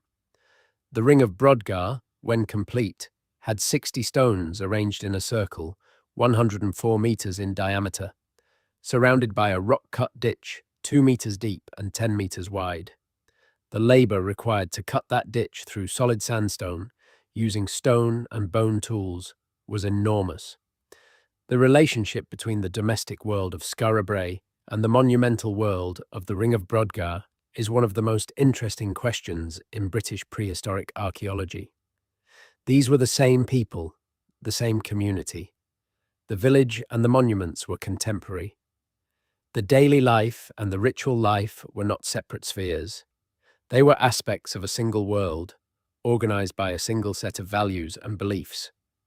Understanding that integration, understanding how the farmers of Skara Brae understood their relationship to the Ring of Brodgar and what they believed was happening when they participated in whatever ceremonies took place there, would go a long way toward understanding what prehistoric British civilization actually was. We cannot fully answer that question, but we can at least appreciate that the question exists and that it is worth asking. The legacy of the civilization that covered Britain in structures nobody can explain is not entirely lost. Some of it persists in the landscape itself. The monuments are still there, as they have been for 5,000 years. They continue to mark the landscape, to define spaces, to catch the light at specific moments of the year, to make certain places feel different from the places around them. Some of it persists in folk tradition. The stories told about the monuments in the medieval and early modern period, the giants who built Stonehenge, the fairies who inhabited the barrows, the witches who danced in the stone circles, preserve distorted memories of the significance attached to these places over long periods.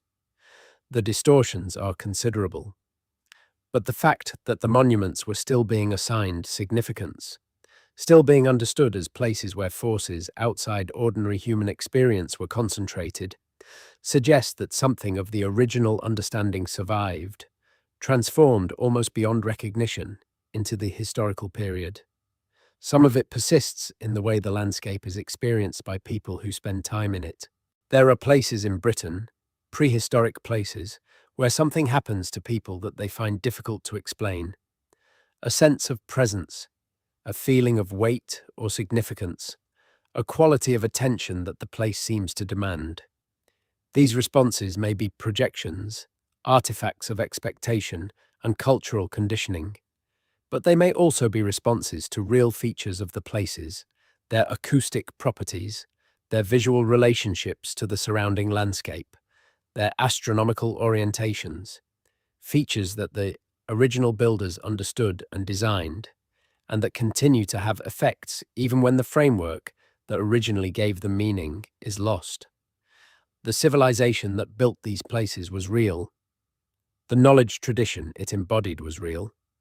The relationship between the people and the landscape they inhabited was real and complex and sophisticated in ways we have only begun to recover. The Anglo-Saxons came, as we began by saying, and the Romans before them, and the Bronze Age beaker people before them, and the Neolithic farmers before them. Each wave of new people found a landscape already marked, already significant, already organized in ways they could not fully read. But the marks persisted, the significance persisted, the organization persisted in the stones and the earthworks, and the aligned passages, and the hollow hills. Because whoever made those marks understood something about permanence. They understood that if you want something to last, you make it from stone. You make it big enough to resist burial. You make it significant enough that each successive generation of inhabitants, whatever their origin, will feel the weight of the place and hesitate before destroying it. That calculation worked. 5,000 years of calculation. And the monuments are still there. Before the Anglo-Saxons, an unknown civilization covered Britain in structures nobody can explain. Their names are lost. Their language is silent. Their beliefs can only be partially reconstructed from the evidence they left in the earth and on the hilltops and in the rivers. But they were here. They built here. They understood something about this land and this sky and this water that we have not yet fully recovered. And the structures they left are asking us, every day, to try harder to understand. They are still asking. They will keep asking until we find the answers, or until the stones themselves finally wear away, whichever comes first. The Cerne Abbas. Giant is a chalk figure cut into the hillside of a Dorset ridge, depicting a naked male figure holding a club and displaying features of anatomical frankness that have made it one of the most photographed prehistoric images in Britain. Except that it may not be prehistoric at all. The first written reference to the Cerne Abbas giant dates only to 1694, a remarkably recent date for a monument that most visitors assume is ancient. Some researchers have argued that the figure was created in the 17th century, possibly as a political satire of Oliver Cromwell.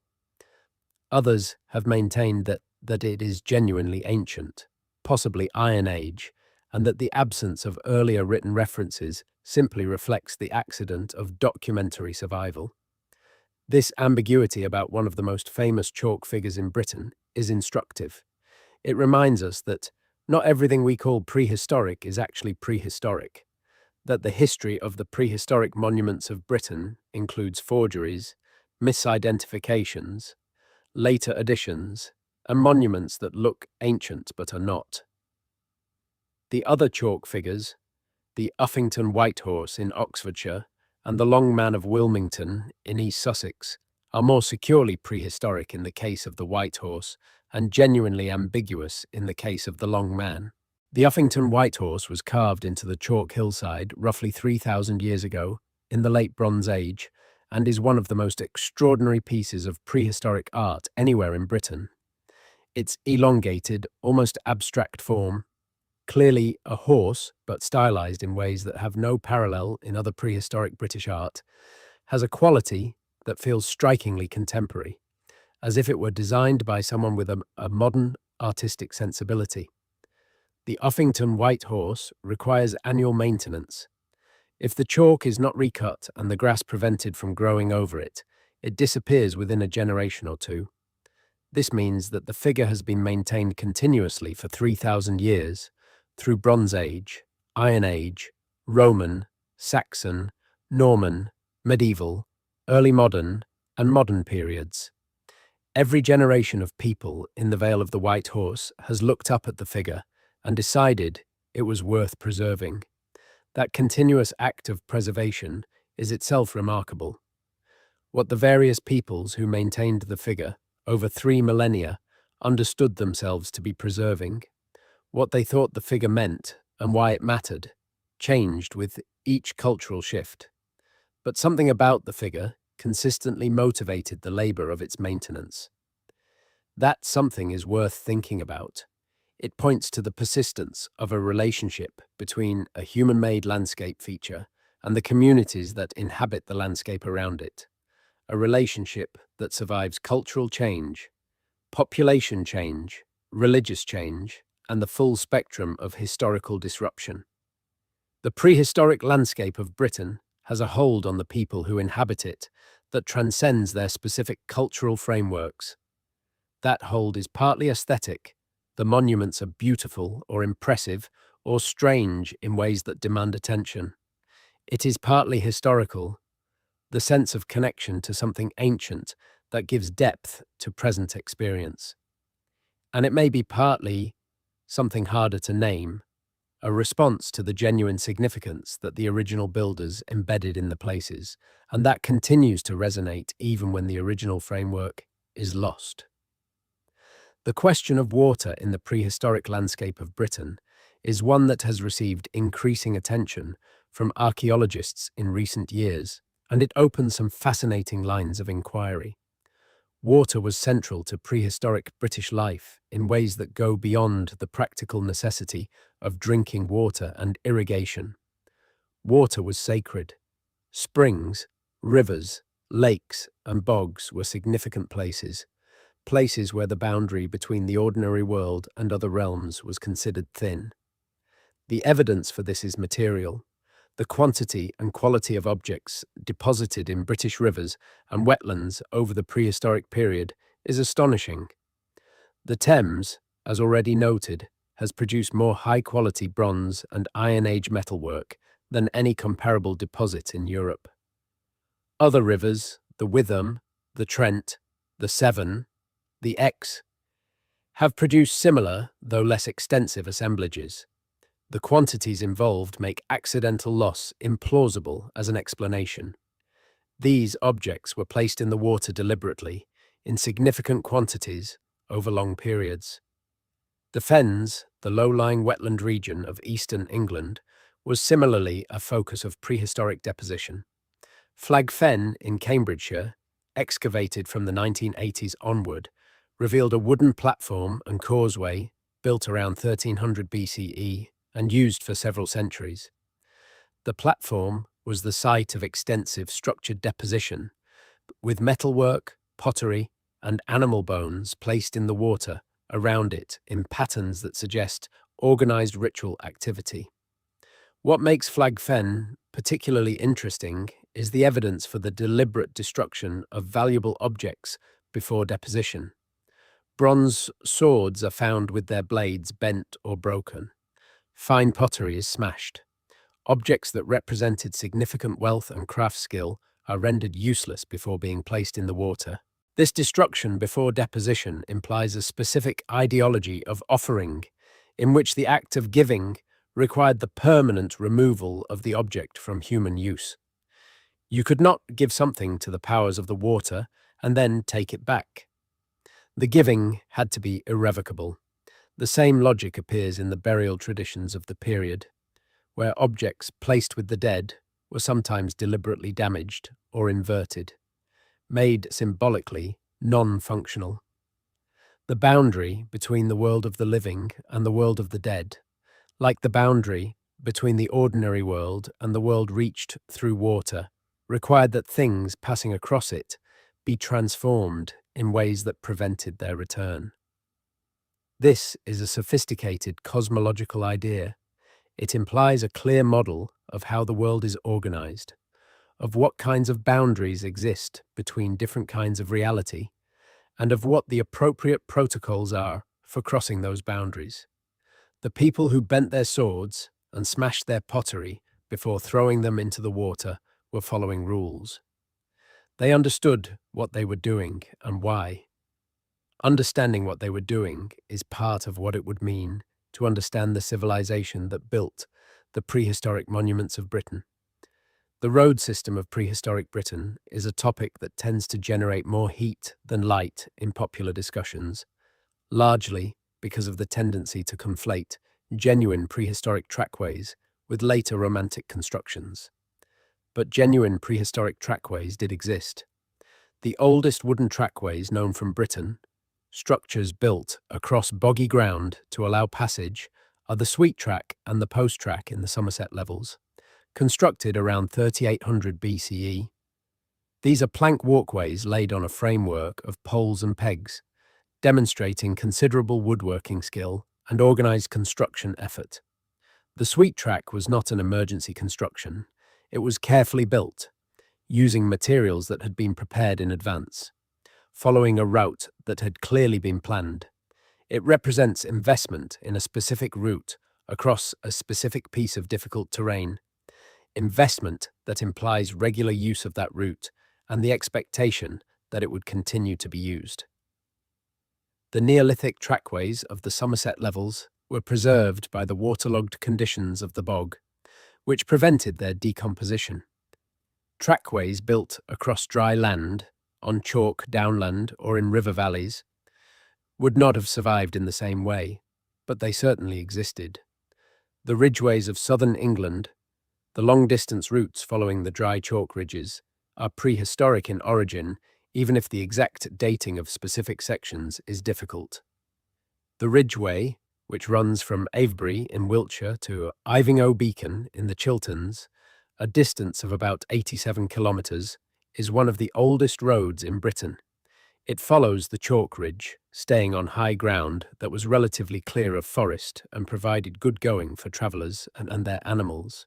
It passes, on its course, numerous prehistoric monuments, long barrows, hill forts, stone circles, because the monuments were positioned on the ridge or near it, and the ridge route connected them. The relationship between prehistoric routes and prehistoric monuments is not coincidental.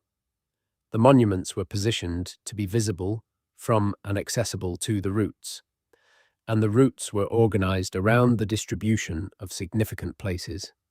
The landscape of prehistoric Britain was a landscape you moved through as much as a landscape you inhabited, and the experience of moving through it was structured by the monuments and the routes between them. The long-distance movement of materials that the prehistoric trade networks required used these routes. Cattle, grain, pottery, flint, metal ore, finished metal objects, all of these moved along the prehistoric road network.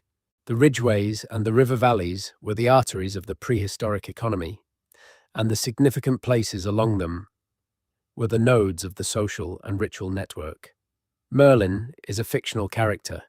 He is a creation of medieval Welsh and later Romance traditions, and there is no reliable historical evidence that any individual person corresponding to the legendary figure ever existed.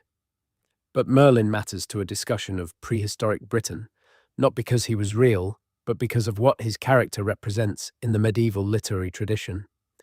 Merlin is the keeper of ancient knowledge. He knows things about the landscape, about the stones, about the powers that inhabit certain places, that other characters do not know. He is the intermediary between the world of ordinary human experience and the world of older powers. In Geoffrey of Monmouth's 12th century account, it is Merlin who explains the origin of Stonehenge. The stones, in Geoffrey's telling, were brought from Ireland by Merlin's magic, having originally been transported to Ireland from Africa by giants. Merlin's role was to know the truth about the stones, to understand what they were and where they came from and what power they contained, and to use that knowledge in service of the British king. The medieval tradition that invented Merlin was working with a real phenomenon, the existence of ancient monuments in the British landscape that nobody could explain within the available historical frameworks.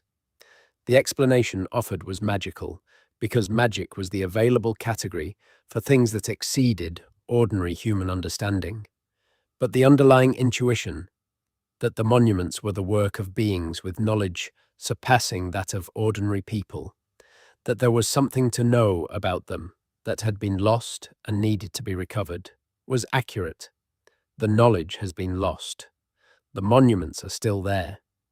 The project of recovering the knowledge is the project of modern prehistoric archaeology, conducted without recourse to magic, but with an increasingly sophisticated array of tools and methods that are producing results the ancient authorities who invented Merlin could not have imagined. The debate about what prehistoric British society looked like, about whether it was primarily peaceful or primarily violent, egalitarian or hierarchical, mobile or settled, is ultimately a debate about what kind of people built these monuments. The evidence is genuinely mixed. On the side of violence, there is evidence of interpersonal violence in skeletal remains from the Neolithic period and after. Skulls with healed and unhealed injuries from blunt force trauma. Arrowheads embedded in bones. Bodies of young men deposited in unusual ways that suggest violent death. The site of Carnbrea in Cornwall shows evidence of a large-scale attack, with thousands of arrowheads concentrated in what appears to have been a defensive assault on an enclosed settlement around 3700 BCE. On the side of relative peace, there is the evidence of the monuments themselves. Large-scale cooperative construction projects of the kind represented by the henges and stone circles require sustained cooperative effort that would be difficult to organize in a context of endemic warfare. The movement of materials across long distances, the trade networks, the gathering at communal sites all suggest that relationships between communities, while certainly complex and occasionally violent, were not predominantly defined by conflict. The most honest interpretation is probably that prehistoric Britain was like most human societies across most of human history, a mixture of cooperation and conflict, with the balance varying between regions and periods, and with both cooperative and conflictual practices integrated into the same social fabric. The people who gathered at Windmill Hill and feasted together, who processed along the Dorset Cursus, who deposited objects in the Thames, were also people who sometimes fought each other, who competed for resources, who maintained territorial boundaries that could be contested. The monuments were part of how they managed the tensions of social life, creating shared spaces and shared practices that provided frameworks for cooperation across the inevitable conflicts. There is a site in Wiltshire that almost nobody visits, even though it may be one of the most significant prehistoric sites in Britain. It is called Mardenhenge, and it sits in the Vale of Pewsey between Avebury to the north and Stonehenge to the south. At the time of its construction, around 2500 BCE, it was the largest henge monument in Britain, enclosing an area of about 14 hectares. It is larger than Avebury. Almost nothing of Mardenhenge is visible today. It has been ploughed almost flat over the centuries of agricultural use. The bank and ditch that originally defined it are reduced to barely perceptible undulations in the surface of arable fields.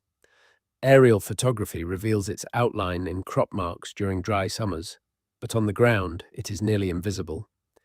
Inside the henge, there was a large timber structure, whose post holes have been revealed by excavation, and a mound, the Hatfield Barrow, which was recorded by the antiquarian William Stukeley in the 18th century as a substantial feature, but which was subsequently levelled by ploughing. The mound was excavated before its destruction and found to contain a complex internal structure, consistent with a deliberate monument of significance. Mardenhenge is evidence of the incompleteness of our inventory of prehistoric British monuments. If the largest henge in Britain can become nearly invisible through centuries of agricultural use, how many other significant monuments have disappeared entirely, leaving no trace that current survey methods can detect? The answer is almost certainly many. The prehistoric landscape of Britain, dense as our inventory of monuments already is, was probably denser still in the period of maximum construction. Many monuments have been ploughed down, built over, quarried for stone, or simply lost to the constant action of agriculture and development over 5,000 years. The civilization that covered Britain in structures is visible to us only in partial form.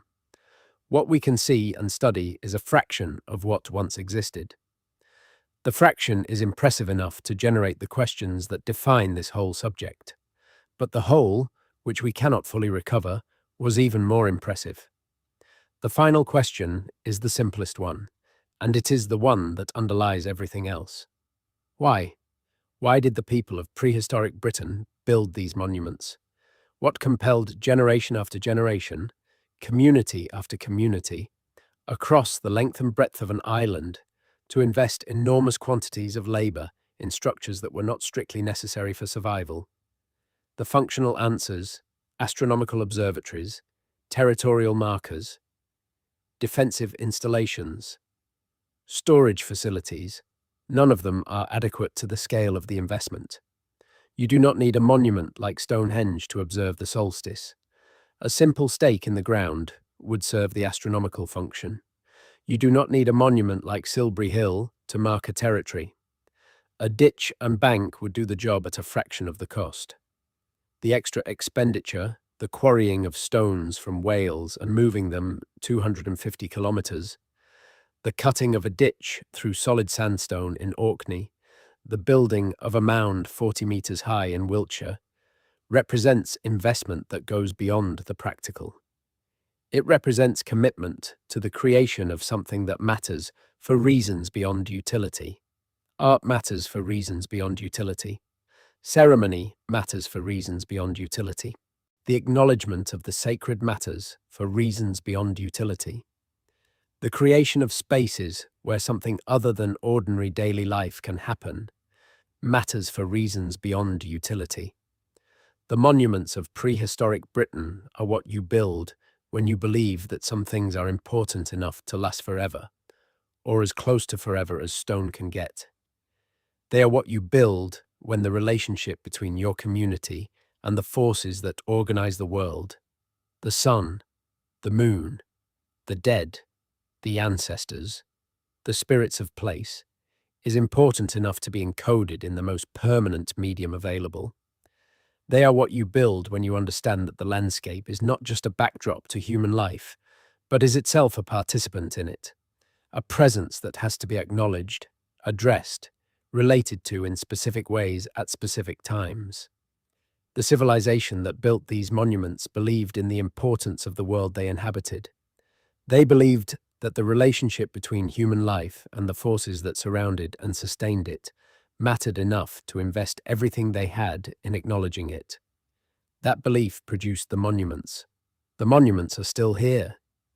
The belief, in the specific forms it took in prehistoric Britain, is not recoverable. But the structures it built are asking us to try.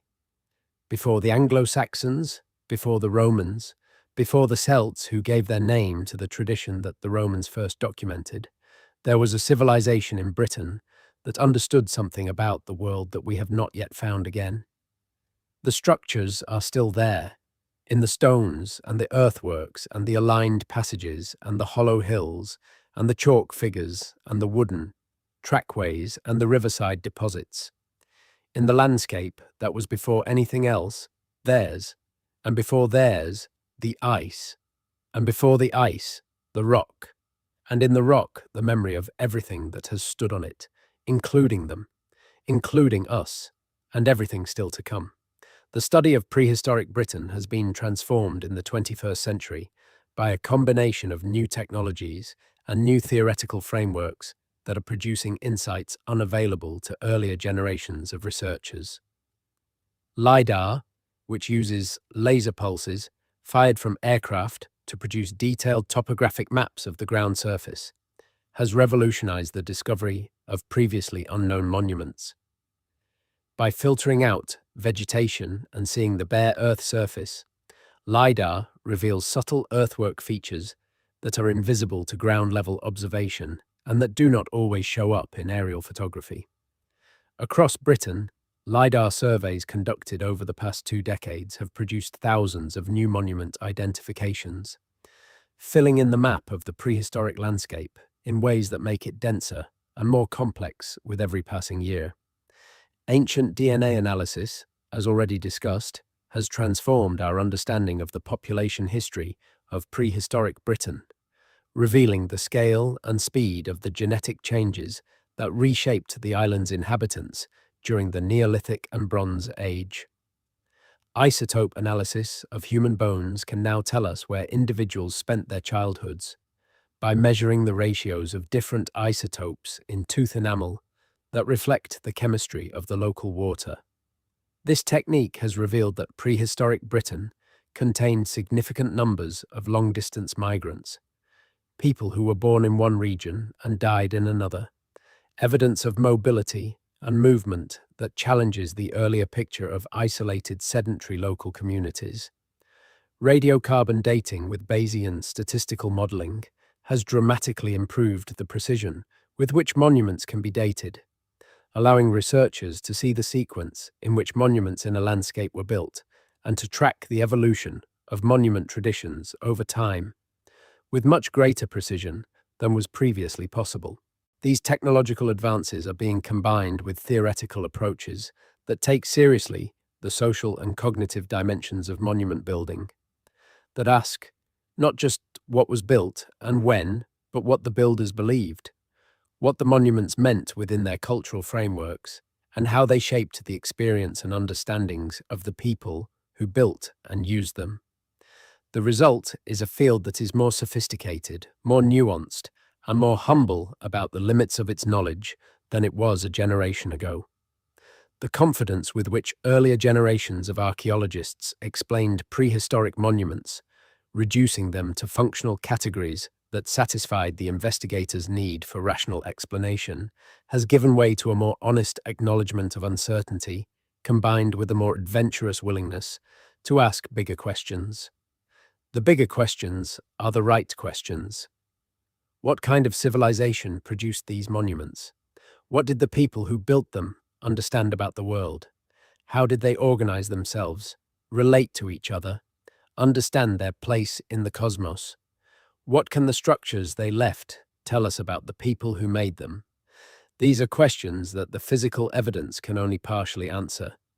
The rest requires imagination, inference, and the willingness to hold uncertainty without forcing premature resolution. The relationship between prehistoric Britain and the rest of the prehistoric world is a subject that is increasingly being explored, and the picture that is emerging is one of far greater connectivity than the earlier insular focus of British prehistoric archaeology allowed.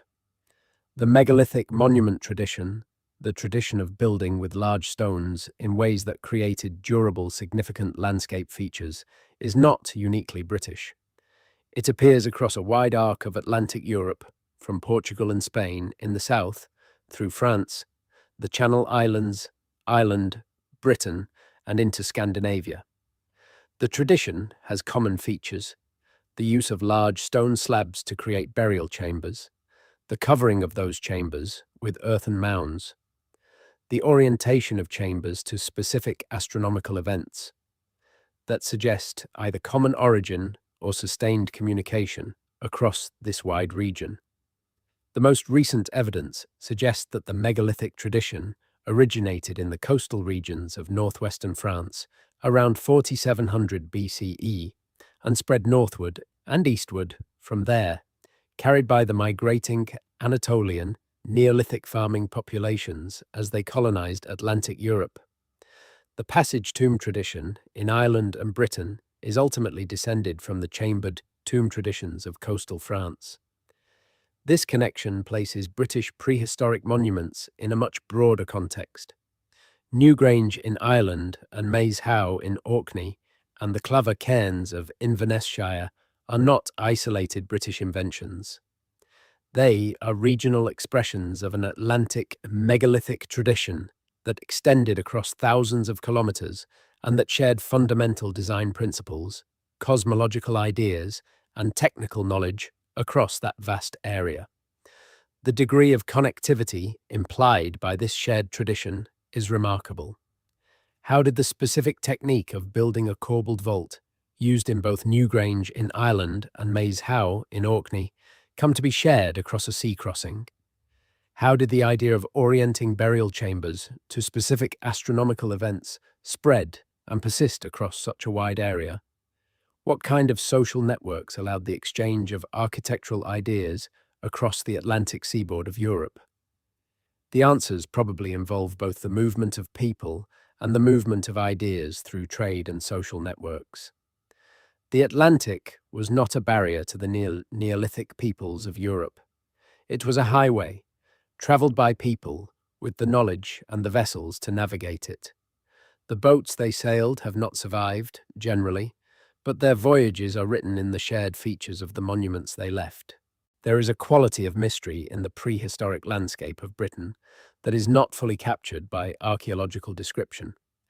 It is the quality that draws visitors to Stonehenge at sunrise on the summer solstice, that makes the Ring of Brodgar feel different from a field of random boulders, that gives the hollow hills of the Barrow cemeteries their peculiar atmosphere.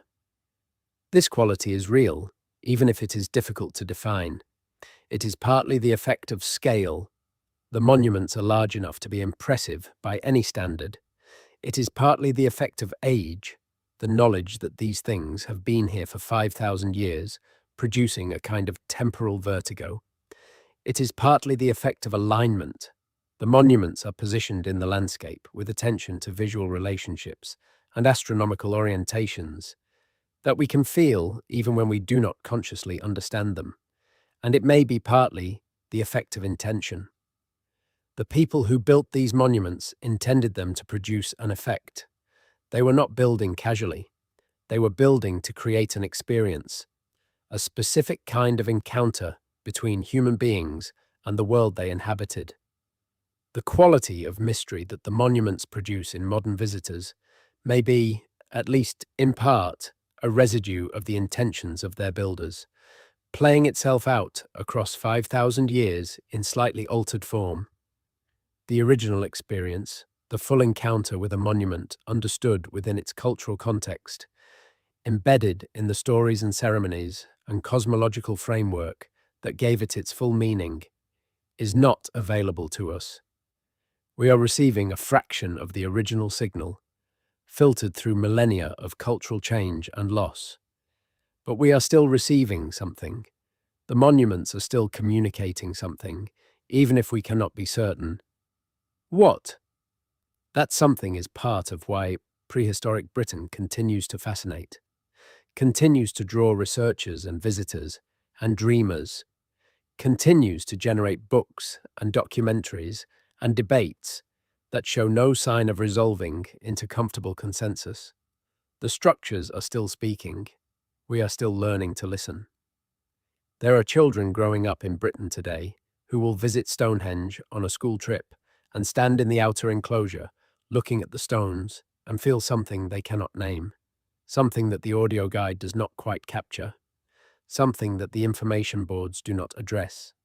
That feeling is real, and it is connected to something real about the stones, about the place, about what was done there and what was intended there by people who lived and died 5,000 years ago. Those children may become the researchers who finally find better answers to the questions that have been circling since the first antiquarians began drawing the monuments in the 17th century. Or they may simply carry the feeling through their lives, a small, persistent sense that the world is older and stranger and richer than the official accounts allow. Either way, the stones will have done what stones do best. They will have lasted, and in lasting, they will have transmitted something across the gap of time. Not a message, exactly. The builders did not leave a message we can read, but a presence, a weight, a demand for attention that the millennia have not diminished. Before the Anglo-Saxons, an unknown civilization covered Britain in structures nobody can explain. They cannot be explained yet, but they can be felt. And the feeling is the beginning of understanding. It has always been the beginning of understanding. The stones are still there. They are still waiting for us to understand what they are saying. We are getting closer. Every year, we are getting a little closer. The unknown civilization is becoming, gradually, less unknown. And the structures that nobody could explain are beginning, slowly, to speak. In the language of stone and earth and astronomical alignment and organized collective effort and the long, patient insistence that what was built to last will last. It has lasted. It will continue to last. Long after the Anglo-Saxons are as obscure as the civilization that preceded them. Long after we ourselves have become archaeological deposits awaiting interpretation by researchers we cannot imagine. The stones will still be there, explaining themselves to whoever comes next. The chalk downland of southern England has a quality that is distinctive even among the many distinct landscape types of Britain. It is open country. The vegetation is low and the views are long and the sky is large. Walking the ridgeways of the North Downs or the South Downs or the Marlborough Downs, you can see for 20 or 30 kilometres on a clear day And what you see is a landscape that has been managed and used and built upon for so long that it is difficult to find a feature that is not, in some sense, human. The fields were first laid out in the Bronze Age. Some of the earthwork boundaries you can see from a Ridgeway walk are 3,000 years old. The villages are medieval, but their locations were often chosen because of existing prehistoric significance. The churches stand on hills that had been marked as significant places long before Christianity arrived. The trees that line the old trackways may be descended from plantings made centuries or millennia before. This is a landscape of extraordinary depth. Not depth in the geological sense, although the geology of the chalk downland is interesting in its own right, but depth in the human sense. Depth of continuous use, continuous investment of labor and attention, continuous relationship between people and place. The prehistoric monuments of this landscape are not anomalies within it. They are its oldest visible layer. They are what you find when you go back far enough, beneath the medieval field patterns and the Bronze Age boundaries and the Neolithic trackways, to the first substantial marks that human beings made on this part of the world. And they are not the marks of random individuals. They are the marks of organized communities working with purpose and knowledge and the expectation that what they built would last. The expectation was fulfilled. 5,000 years is a very long time for anything to last. And yet, here they are. The ridgeway near Avebury passes within sight of several long barrows. The West Kennet Long Barrow is visible from the route, sitting on a low ridge south of the road.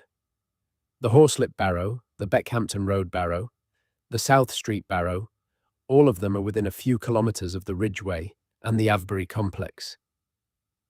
The density of monuments along this stretch of the prehistoric route suggests that it was not just a practical thoroughfare, but a procession route of some kind, a way of moving between significant places that was itself significant. Walking the ridgeway today, you can feel the cumulative weight of all the people who have walked it before. That is not mysticism. It is the effect of knowing that this specific path has been used for longer than almost any other path in Britain, that the feet that have preceded yours on this ground number in the millions across 5,000 years. The knowledge of that continuity changes the experience of the walk. The path means something because of its history, and the history is the history of the civilization that first made it meaningful. That civilization built the long barrows that flank the route. They made the path, or recognized an existing natural feature, and made it into a path by using it repeatedly with purpose. They created the landscape through which the path moves. We are walking through their creation. That is worth pausing to appreciate. The relationship between water and the prehistoric landscape of Britain goes beyond the sacred significance of rivers and bogs. It extends to the deliberate positioning of monuments in relationship to water, the use of water as a defining feature of ritual landscapes. The Avebury complex is positioned in a landscape shaped by the River Kennet and its tributaries.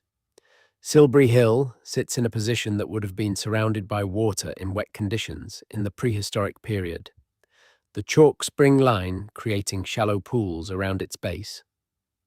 The avenue that runs from Avebury to the sanctuary terminates near the River Kennet.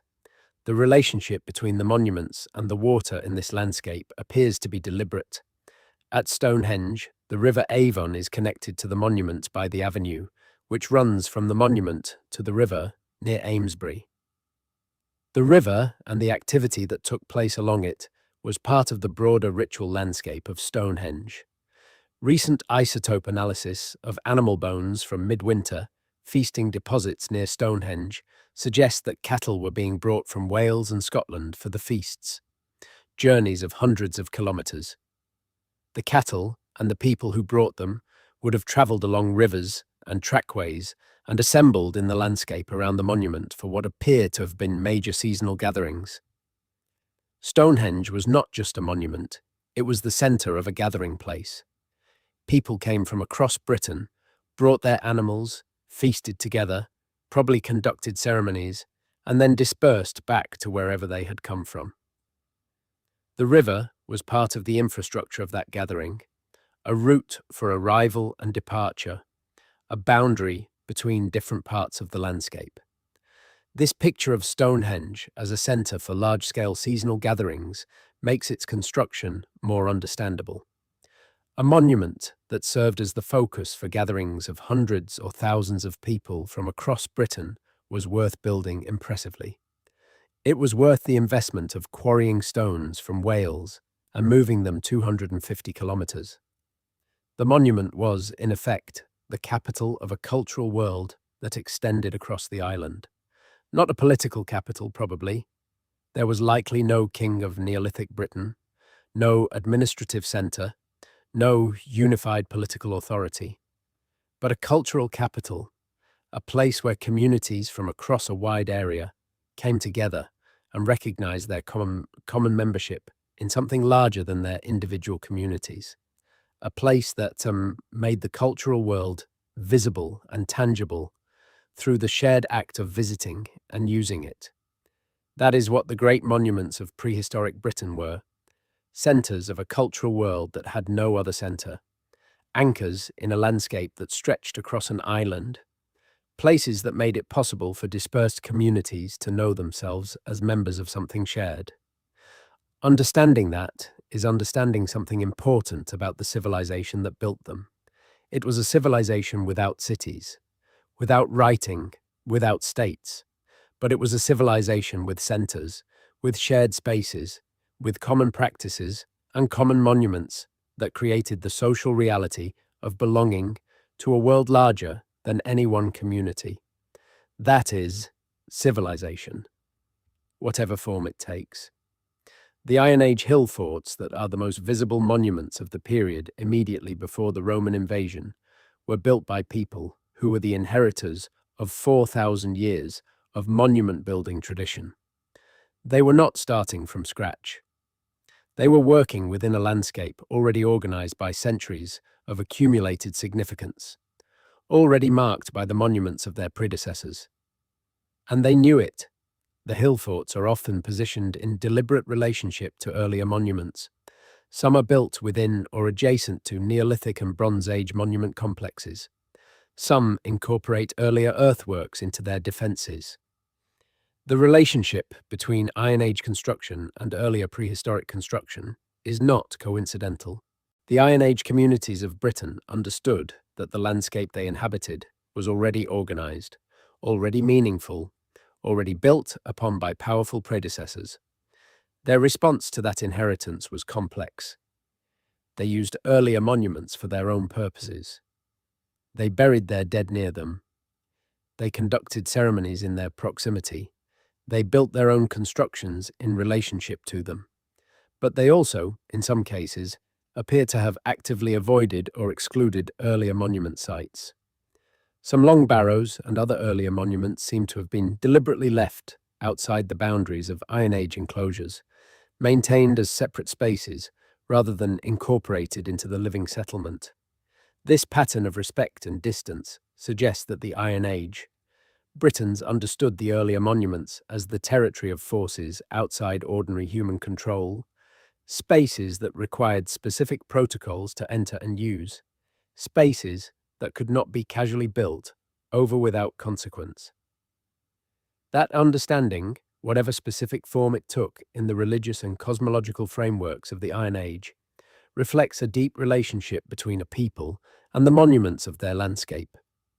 The Iron Age Britons may not have known exactly who built the long barrows or the stone circles or the great henges, but they knew that those structures mattered, that they contained or connected to forces that were real and significant, that they demanded acknowledgement.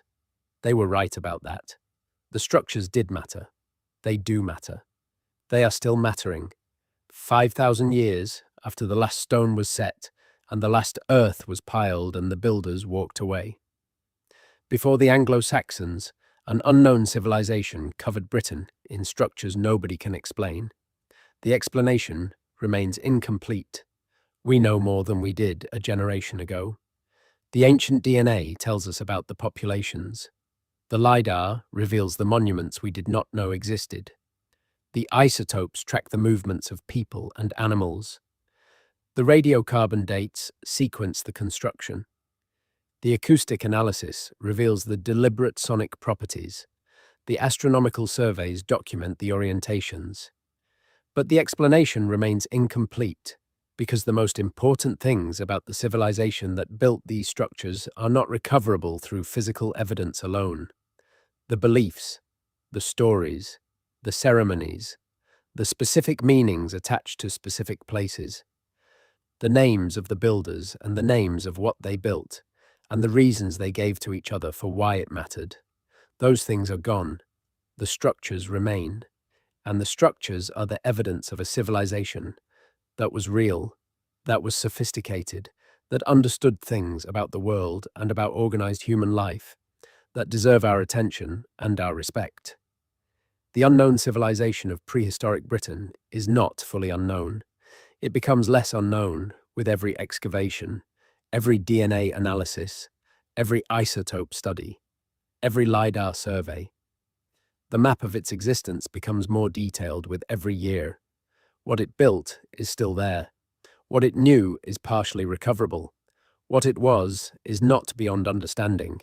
It was a civilization of people who lived on this island and cared about it enough to mark it permanently, who understood the sky well enough to encode astronomical alignments in their stones, who organized their communities effectively enough to move 25-ton boulders, who believed in something important enough to invest everything they had in making it visible and permanent. They were, by any reasonable measure, remarkable, and the structures they left are their testament, still standing after 5,000 years, still demanding that we pay attention, still asking us to understand. We are still trying. That is the right response. It has always been the right response. Before the Anglo-Saxons, before the Romans, before anyone history has chosen to remember. There were people here. They built here. And what they built endures. There is a particular kind of silence that falls over Stonehenge in winter, in the hour before dawn on the morning of the solstice, when the gathered visitors wait in the cold and the dark for the light to come. The crowd is quiet in a way that crowds rarely are. People who have never met each other stand together without speaking, watching the eastern horizon, waiting for the moment that the monument was built to mark. The silence is not reverent exactly, or not only reverent, it is attentive. The people standing there are paying attention in a way that the pace of ordinary life rarely demands, and then the light comes. Not dramatically, not all at once, but gradually. The sky lightening by degrees, the stones resolving from silhouettes into solid shapes, the colors shifting through the spectrum of dawn until the sun breaks the horizon and the first direct light of the new solar year falls on the stones and on the people watching. In that moment, something happens that is difficult to describe precisely. The monument does what it was built to do. The astronomical alignment that was calculated and encoded in stone 5,000 years ago reveals itself as accurate. The light falls where the builders intended it to fall. The relationship between the monument and the sky, maintained across 5 millennia, is briefly made visible. The people who stand there in the cold, feeling something they cannot name, are feeling the echo of the original intention. They are not feeling what the Neolithic builders felt, because they do not carry the cosmological framework within which the original experience made full sense. But they are feeling something real, the residue of that original intention. The monument still doing its job, still connecting the human world to the astronomical world, still making that connection visible at the moment that counted. This is what the structures that nobody can explain are still doing. They are explaining themselves in the language they were built to speak, to anyone willing to stand in the cold and pay attention. The language is not English. It is not any human language. It is the language of stone and light and astronomical relationship, of deliberate positioning in the landscape, of organized human effort encoded in durable form. And in that language, the unknown civilization of prehistoric Britain is still speaking. Before the Anglo-Saxons came, and the Romans, and all the others who have since called this island home, there were people here who understood something about the sky, about the land, about the relationship between human life and the larger forces within which it takes place. They encoded that understanding in stone. The understanding persists in the stone. The stone endures, and so does the question, and so does the attempt to answer it. And so, most importantly of all, do the people who ask, which is to say, us, still here, still looking, still standing in the cold before the dawn, still waiting for the light. The people who study these monuments professionally spend their careers in a peculiar position. They are trying to understand the intentions of people who left no written record, using methods that are sophisticated but limited, producing conclusions that are hedged with uncertainty by necessity. The hedging is honest and necessary, and also, occasionally, frustrating. The honest answer to almost any specific question about prehistoric British ritual life is that we do not know with certainty. We can propose, we can infer, we can build models consistent with the available evidence, but certainty is generally not available. This is the epistemological situation that the study of prehistoric Britain demands. It requires holding genuine uncertainty without filling it with fantasy, maintaining openness to evidence without abandoning critical rigor, and acknowledging the limits of what we can know while continuing to push against those limits with every new tool and method available. The alternative, false certainty in either direction, confidently asserting that the monuments were simply functional and their builders simply practical, or confidently asserting that they were the work of an advanced lost civilization possessing knowledge far beyond their time, serves no one well. Both forms of false certainty close down inquiry. Both prevent the real work of understanding from proceeding. The real work is slower and more difficult and more rewarding than either shortcut. It requires sustained attention, accumulated evidence, constant revision, and the intellectual humility to follow the evidence where it leads, even when it does not lead where you expected. The researchers who are doing that work are, year by year, decade by decade, building a fuller picture of the civilization that covered Britain in structures nobody could explain. The picture is not yet complete. It will not be complete in our lifetimes, but it is growing richer and more detailed and more surprising with every passing year. And the surprises are consistently in the direction of greater sophistication, greater connectivity, greater complexity and capability than the previous generation of researchers expected. The civilization that built these monuments was remarkable. It deserves the sustained attention of the best minds and the best tools that the present can bring to it. It deserves to be understood on its own terms, within its own frameworks, measured by its own achievements, rather than by the achievements of later and different traditions. It deserves, in the end, to be recognized as what it was. A civilization before the Anglo-Saxons, before the Romans, before history in the narrow sense of recorded events. A civilization that covered an island in structures that still stand, still aligned to the sky, still draw people from across the world to stand in the cold and pay attention and feel something that they cannot quite name. That feeling is the beginning of understanding. It has always been the beginning, and the beginning is still available. Every solstice dawn, every midwinter sunset, every morning the light falls on the stones. The beginning is still there, waiting as it has always waited for whoever comes to meet it.